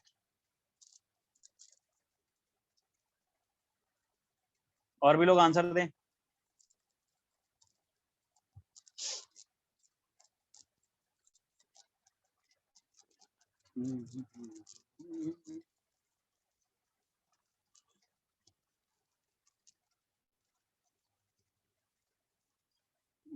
Nisha, it's not correct.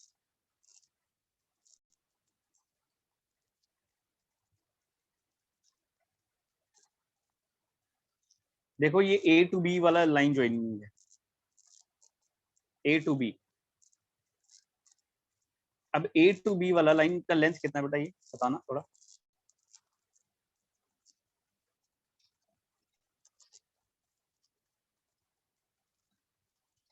A to be वाला कितना लाइन? 5 है, वेरी गुड। 5 है, बहुत अच्छा।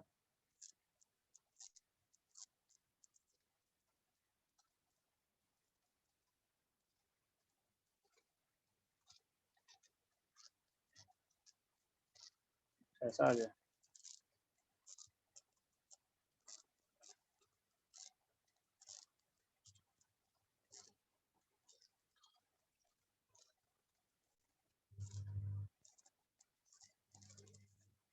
चलिए, तो ए टू बी वाला का लेंथ है 5,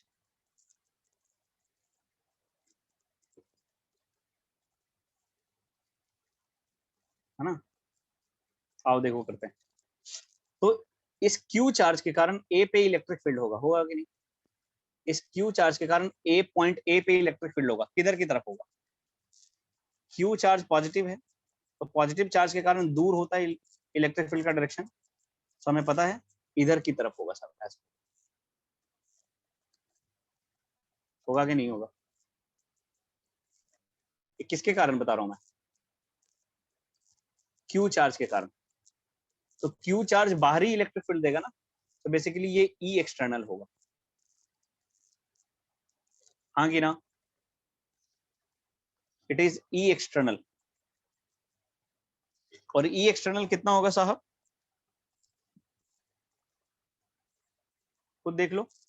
एक क्यू चार्ज है, ये दूरी 5 मीटर है, आपको पता चल चुका है ए टू बी वाला। तो एक्सटर्नल फील्ड यहाँ पे इस ए पॉइंट पे इस क्यू चार्ज के कारण कितना आएगा?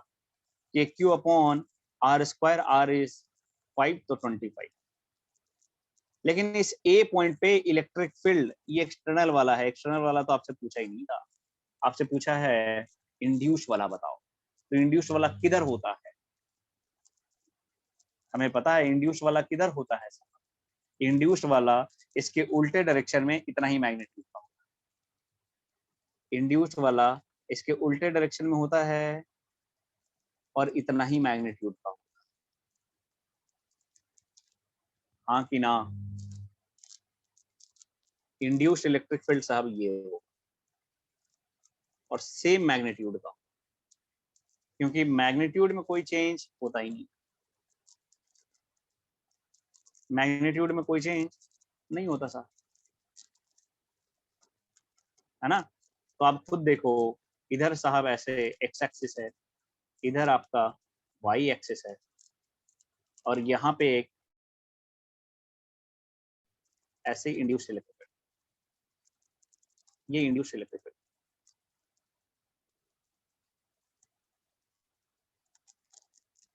जिसमें अगर मैं लाइन ड्रॉ करूं तो आपको खुद समझ में आएगा।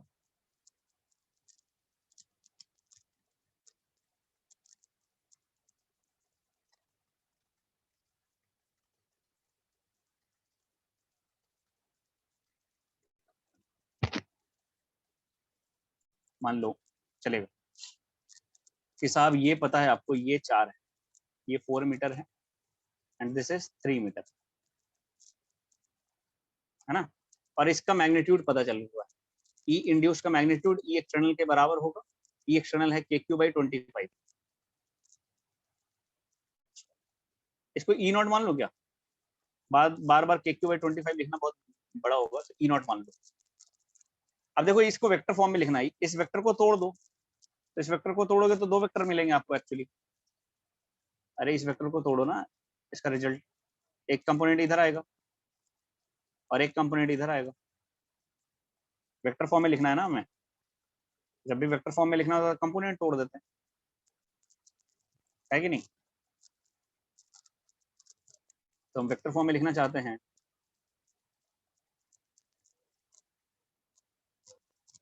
तो एक कंपोनेंट इधर आया है और एक कंपोनेंट इधर आएगा सर, इसमें कौन सी बड़ी बात है। चलो अब बताओ ये कंपोनेंट कितना होगा, ये वाला कंपोनेंट कितना होगा, ये वाला। ये एंगल दिखाओ पहले, ये एंगल कितना है साहब, ये 4 है, ये 3 है और ये 5 है, तो ऑब्वियसली ये एंगल 53 डिग्री है। तो ये वाला E naught cos 53। So E naught cos 53, cos 53 कितना होता है 3/5, है ना। तो ये आ जाएगा बेटा 3/5 ई नॉट, मैं ऐसे ही लिख रहा हूँ, ये 53 डिग्री है, ये आएगा 3/5 ई नॉट। और वैसे ये कंपोनेंट कितना आएगा बेटा, ये कंपोनेंट आएगा 4/5 ई नॉट। समझ में आया क्या क्या किया मैंने, बोलो। सो ई इंड्यूस्ड को अगर मैं लिखूं,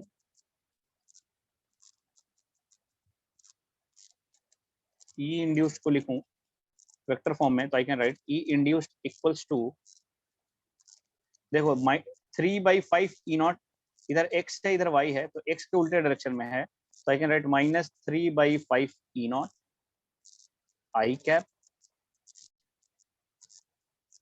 कहाँ उल्टा कर दिया शुभम,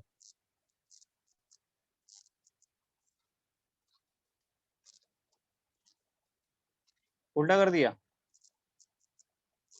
अच्छा कॉस्ट का वैल्यू लेने में उल्टा कर दिया है ना, यहाँ साइन होता ना, आई एम सॉरी, ठीक बोला।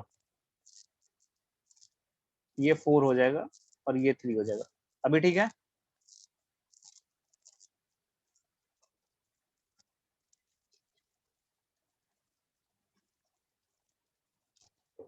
हाँ अभी ठीक है ना, सॉरी ये ई नॉट था, तो ये cos 53, तो cos 53 होगा 3/5 और ये sin 53, वेरी गुड, सही है। सो -4/5 ई नॉट इंटू आई कैप, है ना, प्लस, अब जो y डायरेक्शन में वो भी नेगेटिव y की तरफ है, तो इसको लिखेंगे -3/5 E naught, -3/5 E naught into J cap, हो गया। तो हमारे पास ये आ गया रिजल्टेंट। अब ई नॉट कितना था, ई नॉट था KQ/25, रख दो, ई नॉट था KQ/25। तो ऐसा करते हैं ना, KQ/25 और 5 भी कॉमन कर लेता है, ऐसा लिख सकता है ना इसको, देखो क्या लिख सकते हो, देखो इसको ऐसे कॉमन कर लो, -E0/5 कॉमन कर लो, यहाँ भी E0/5 है, यहाँ भी E0/5, माइनस माइनस हर जगह है, इसको लिख सकते हैं 4i cap plus 3j cap. And how much is E0, E0 मिल चुका था मेरे को, E0 कितना है KQ/25, तो रख दो इस वैल्यू को, KQ/25 E0 की जगह रखो, तो it will come to -KQ/125 4i cap plus 3j cap, and that is the answer. Vector form में ये आएगा, मैग्नीट्यूड तो KQ/25 होगा। देख लो कहीं कोई दिक्कत है तो जरूर पूछिए।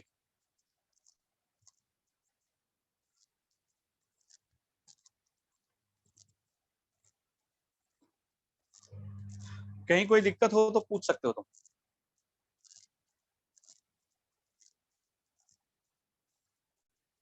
ई एक्सटर्नल नहीं आया। ई एक्सटर्नल देखो यहाँ क्यू चार्ज है, क्यू चार्ज के कारण पॉइंट ए पे इलेक्ट्रिक फील्ड इधर ही होगा ना, बाहर की तरफ होगा कि नहीं होगा। तो ये क्यू चार्ज बाहर वाला है ना, तो यही तो एक्सटर्नल इलेक्ट्रिक फील्ड दे रहा है। और कितना दे रहा है, के क्यू अपॉन 25। के क्यू अपॉन आर स्क्वायर होता है ना, तो के क्यू आर इज 5। देखो आर, आर ये है ए टू बी वाला, आर इज 5, तो K Q upon R square आ गया। आया निखिल?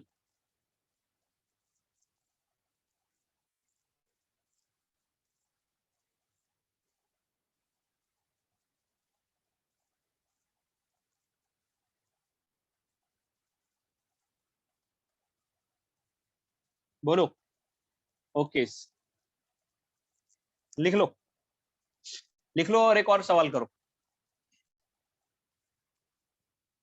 तो नेट इलेक्ट्रिक फील्ड जीरो होता है ना बेटा,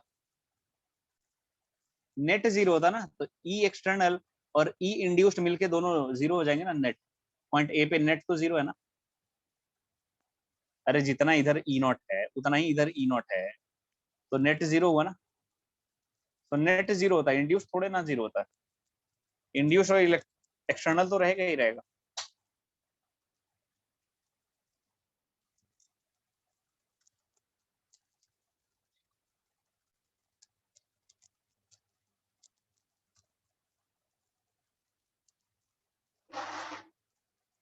आया ना, वेरी गुड। लिख लीजिए प्लीज। और किसी को कोई डाउट है तो पूछ लो।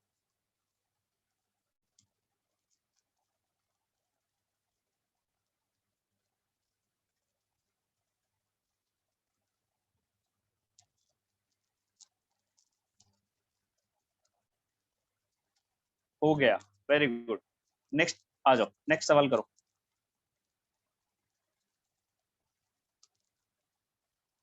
Try to solve this. Option भी दिया हुआ।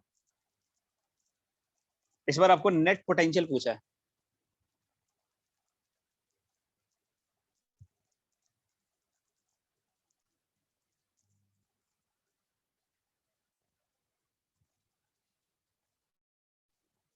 नेट पोटेंशियल पूछा है eight point A.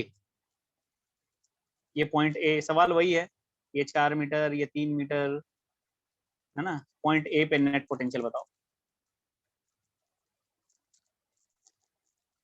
And options are given.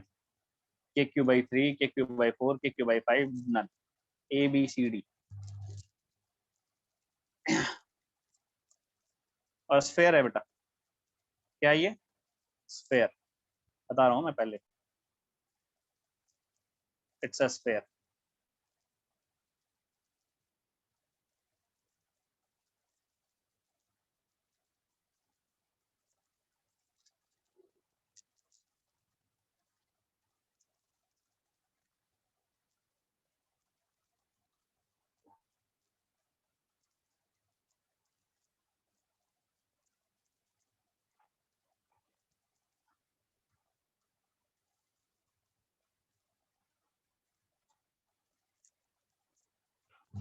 Options are also given, A B C D.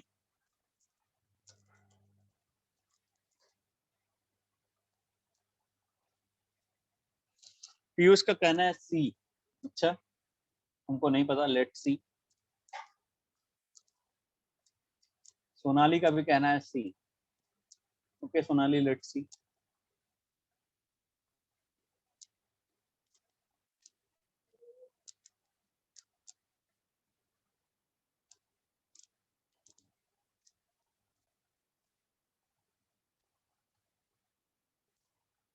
और किसी का कुछ? निशा का सी, जुनैद का बी, वेद प्रकाश का सी। मजा आ रहा है यार आंसर पढ़ने में।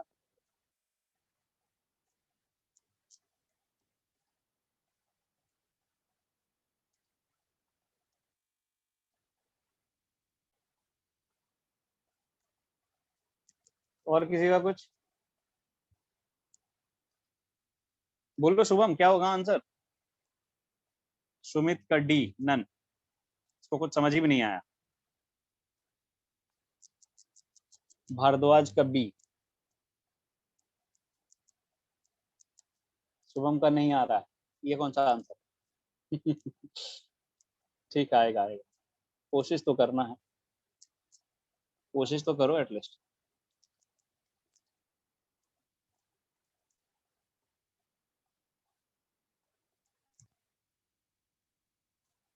अंकुश कबी,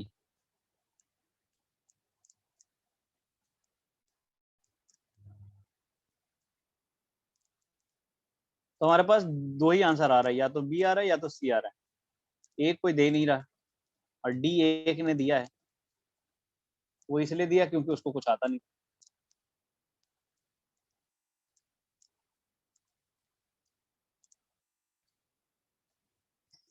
लो एक और आ गया डी।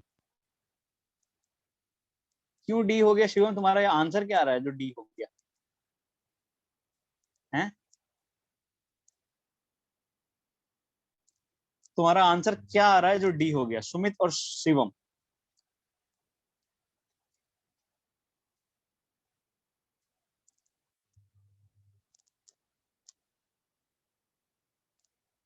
अरे आंसर क्या आया तुम्हारा, क्या आया वैल्यू जो डी हुआ? बोलना ही नहीं है।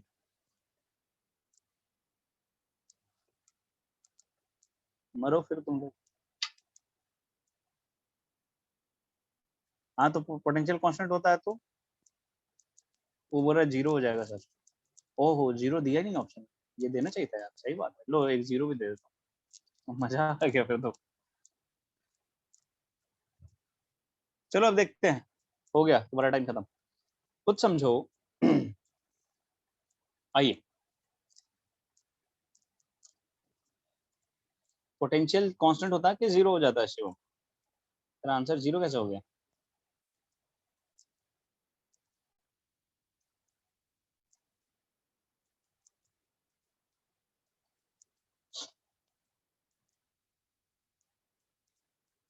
समझते हैं इसको, आ जाओ।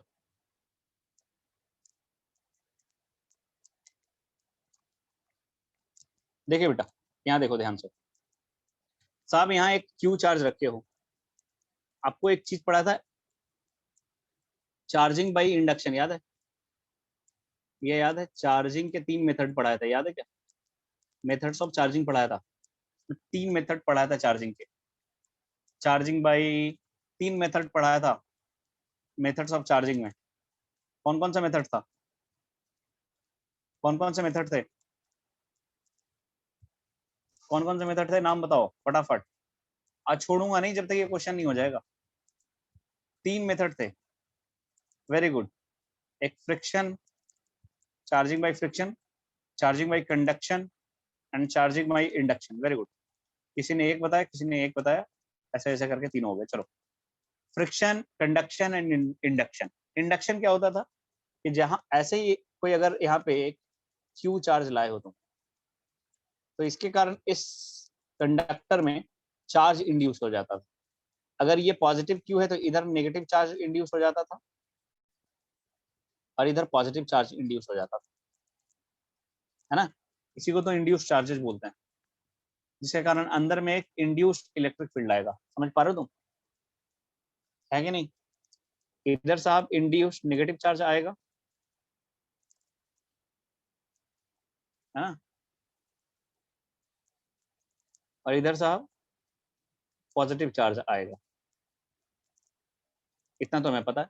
और वो ऐसे भी होता क्योंकि आप यहाँ पे साहब इलेक्ट्रिक फील्ड लगा रखते हो, इलेक्ट्रिक फील्ड मतलब एक चार्ज लगा रखते हो, तो जिस कारण इलेक्ट्रिक फील्ड है यहाँ पे, एक आपने चार्ज लगाया है जिस कारण इस रीजन में इलेक्ट्रिक फील्ड है ना? आपको खुद ही पता है कि इलेक्ट्रिक फील्ड है, और हर जगह डायरेक्शन इस तरीके से है। अगर मैं दिखाऊं आपको तो,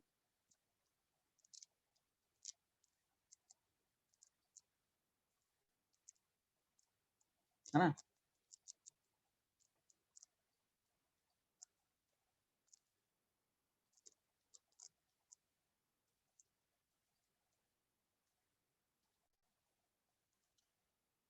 ऐसे इलेक्ट्रिक फील्ड है इस रीजन में, है कि नहीं है? ऐसा कौन सी बड़ी बात है, यहाँ पे ऐसे ही इलेक्ट्रिक फील्ड है। अब देखो, इलेक्ट्रिक फील्ड में एक आप कंडक्टर को रखे हुए हो, इलेक्ट्रिक फील्ड में आप एक कंडक्टर को रखे हुए हो,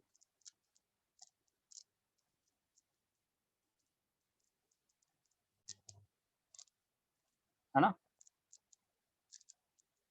तो जब भी इलेक्ट्रिक फील्ड में किसी कंडक्टर को रखते हैं तो उसमें चार्ज ऐसे डेवलप हो जाता है, अंदर में एक इलेक्ट्रिक फील्ड आता है। बहुत बढ़िया, बहुत को बात करनी। तो साहब इस पॉइंट ए पे पोटेंशियल, पॉइंट ए पे जो पोटेंशियल होगा किसके किसके कारण होगा? एक तो बाहर वाले चार्ज के कारण होगा और एक इसके इंड्यूस चार्जेस के कारण। है कि नहीं? क्या बोलना चाह रहा हूं मैं, समझो इस बात। अब चार्ज एक जगह नहीं, एक तो ये चार्ज है बाहर वाला और एक ये दो इंड्यूस चार्जेस है। तो पोटेंशियल जो पॉइंट ए पे पोटेंशियल है साहब, पोटेंशियल एट ए, वो एक कारण से है कि दो कारण से? बोलो। पोटेंशियल एट ए वो एक कारण से है कि दो कारण से? दो कारणों से बेटा। एक तो potential at A due to Q charge, है ना, दो कारणों से। एक तो पोटेंशियल एट ए, थोड़ा अच्छा से लिखूंगा, देखो। Potential at A is due to two reasons. कौन कौन सा? नंबर वन,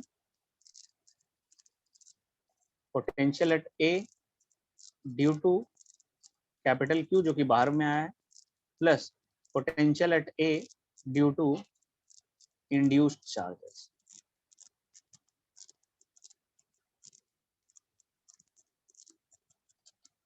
बहुत बढ़िया। अब देखो potential at A due to Q निकालना आसान है, बहुत आसान है, क्योंकि ये डिस्टेंस आपको पता है, ये डिस्टेंस पता है, क्योंकि ये पता है ये 4 है और ये 3 है, तो ये 5 हो जाएगा। ए भी 5 है, पहले से पता है। लेकिन दिक्कत ये है ना साहब कि क्यू के कारण तो निकाल लेंगे हम आसानी से, ये क्यू बाई आर करके, लेकिन इस नेगेटिव चार्ज और पॉजिटिव चार्ज कितना है, क्या है, कैसा डिस्ट्रीब्यूशन, ये हमको पता ही नहीं है।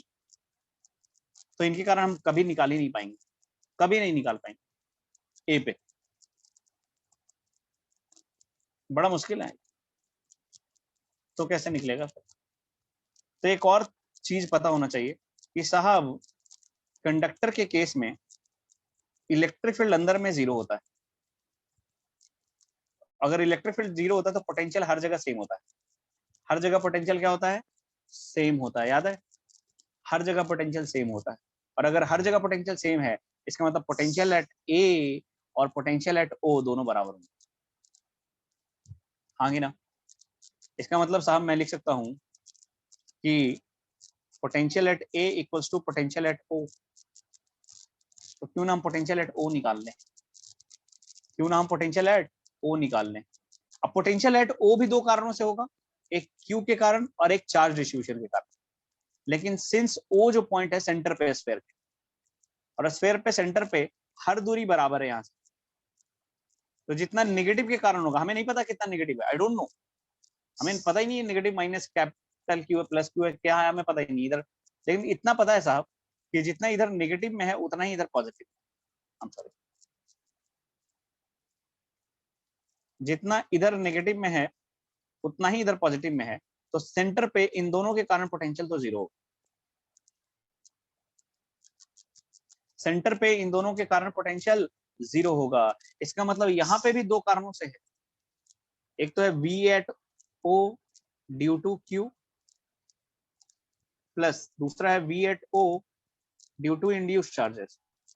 लेकिन इंड्यूस चार्जेस के कारण जीरो है यहाँ, क्योंकि सेंटर है वो।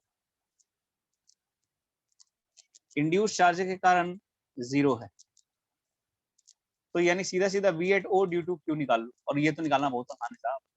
We at O due to Q लिखूं तो ये दूरी कितनी है? ये दूरी, how much is this distance? 4 meter है कि नहीं? तो क्यू के कारण 4 मीटर की दूरी पे कितना होगा? K Q by R, so K Q by 4 and that is answer. K Q by 4 and that is answer. और वो देखो कौन सा ऑप्शन था? Option B, option B, answer is B. अब पूछ लो क्या पूछना चाहते हो। सर अंदर में ई एफ जीरो है तो क्यू के कारण कैसे आएगा?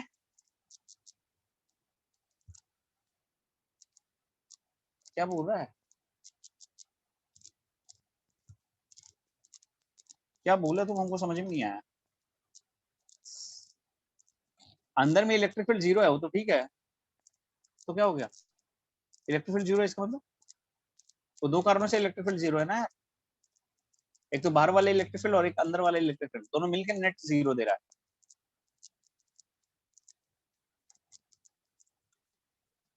अजीब हो यार, तुरंत का तो आ गया। बोलो ये समझ में आया कि नहीं आया, बताया जाए, आ गया तो लिख लो। अब तो नहीं भी आ रहा होगा तो तुम हाँ बोलोगे, ताकि तुमको चाहिए छुट्टी, तो तुम बोलोगे अभी, और अगर बोल दिया कि नहीं आया तो और मास्टर पढ़ाने का, हमको सब पता होता है।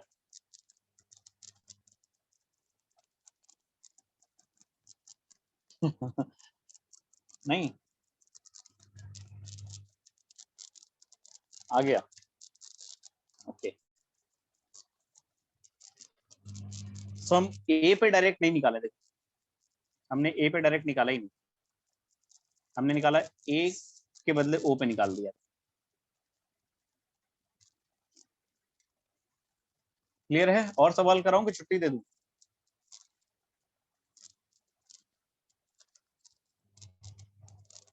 बोलो। योर विश, मेरा विश है तो मैं तो पढ़ाऊंगा। लो एक और कर लो, चलो एक और कर लेते हैं, एक कर लेते हैं बस, इसी कॉन्सेप्ट के ऊपर है इसीलिए दे रहा हूँ, आसान है, आसान है, मुश्किल नहीं है। इसको लिख लो और एक करो, नहीं भी लिखे हो तो चलेगा, पीडीएफ दे दूंगा। लो इस सवाल को कर लीजिए, पहले वाले सवाल में नेट पोटेंशियल पूछा था, इस वाले सवाल में इंड्यूस पोटेंशियल पूछा। कल पीडीएफ नहीं दिया था, ठीक है आज दे देता हूँ। इस वाले सवाल में इंड्यूस्ड पोटेंशियल पूछा है और options are given like this, A B C D. Point A पे इंड्यूस्ड पोटेंशियल बताना है।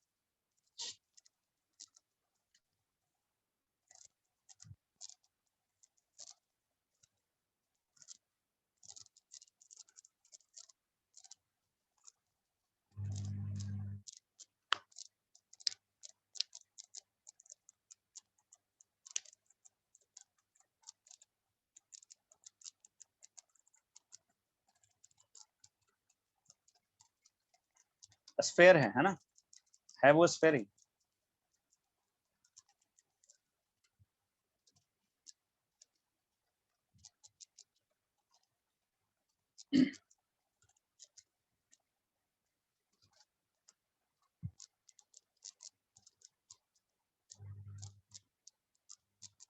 बोलो आंसर बोलो, ए बी सी डी, आसान है ये, तो पिछले वाला जैसा भी नहीं है, आसान है बहुत। वेरी गुड शुभम, समझ गए तुम मतलब।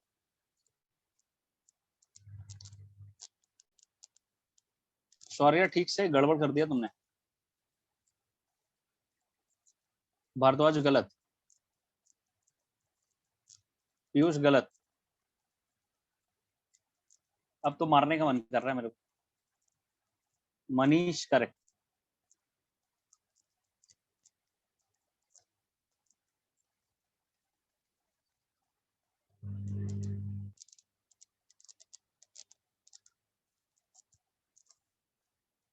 सुबह वाले बैच को बोला कि नहीं बना हुआ ना तो बहुत पिटोगे, तो बोलता है सर आप ऑनलाइन में कैसे पिटोगे।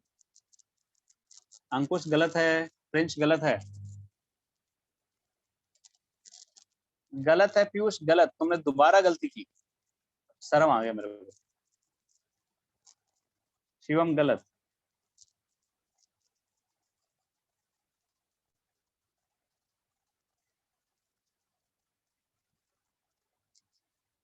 है ना, तो मैंने सुबह में बोला कि नहीं किया ना तो बहुत पीटोगे, तो बोलता सर आप ऑनलाइन में कैसे पीटोगे, तो मैंने बोला कि आविष्कार कर लूंगा कुछ ऐसा जिससे पीट सकूं ऑनलाइन में। तो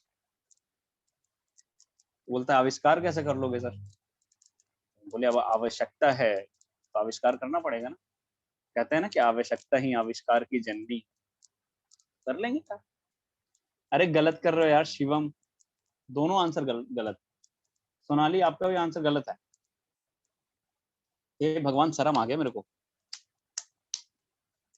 इतना आसान सवाल नहीं हो रहा तुमसे है।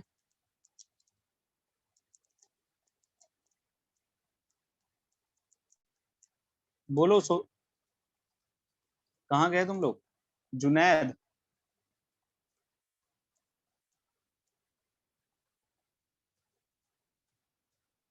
अरे पोटेंशियल एट ए क्या लिखते हो तुम? Potential at A due to Q plus potential at A due to induced,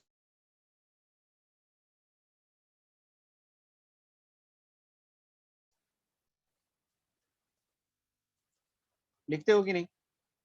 आपसे यही तो पूछा कि potential at A due to induce charges कितना है, इंड्यूस पोटेंशियल कितना है, यही तो पूछा आपसे। तो ये पता है पोटेंशियल एट ए अभी निकाला, अभी एक सवाल में निकाला जल्दी। Potential at A due to Q निकाल ही सकते हो तुम, तो potential at A due to induce charges नहीं आ जाएगा। वेरी गुड प्रियांशु, आएगा कि नहीं आएगा?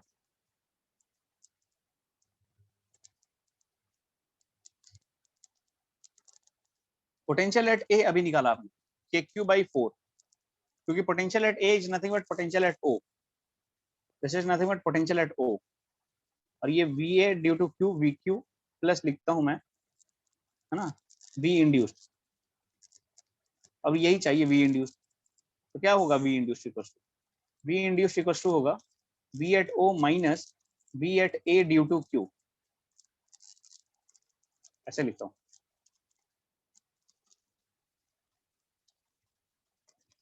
पता नहीं क्या कर रहे हो तुम लोग, हो ही नहीं रहा है। वेरी गुड प्रिंस, बहुत बढ़िया। अब करो जल्दी से, अभी सबके आंसर आने लगे। कितना आसान सवाल, फिर भी नहीं कर पा रहे हो तो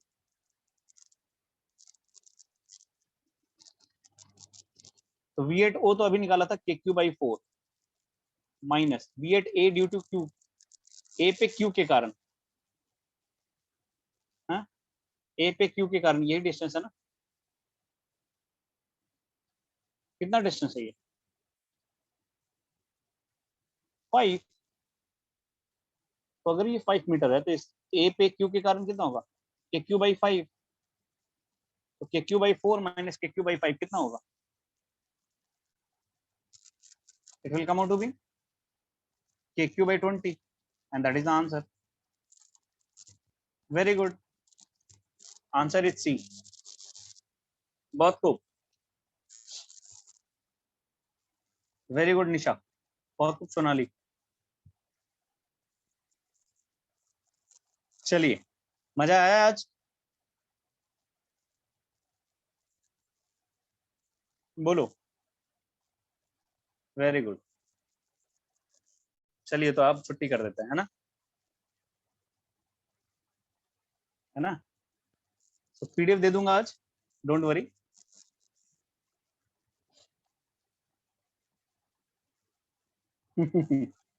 वेरी गुड, आएगा मजा, अब आएगा।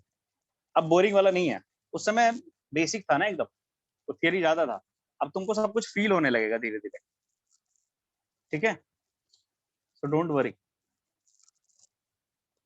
चलिए, लेकिन एप्लीकेशन है, अब जितना थियरी पढ़ा है वो सबका एप्लीकेशन आ जाएगा यहाँ पे, तो उन थियरी को एक बार पढ़ते रहना, ये तो भूल गए ना तो यहाँ भी कुछ समझ में नहीं आएगा, ठीक है, उन थियरी को पढ़ लीजिए, पढ़ लिया कीजिएगा, और मंडे को हम बताते हैं आपको कि कैसे हम 11th वाला पोर्शन कुछ कुछ कवर करेंगे, ठीक है, क्योंकि 11th वाला पोर्शन भी कवर करना जरूरी। So thank you very much, thank you for today. Offline class की तरह ये तो 1 hour 42 minutes हो चुका है, हो गया ये, मजा आ गया। चलिए, थैंक यू।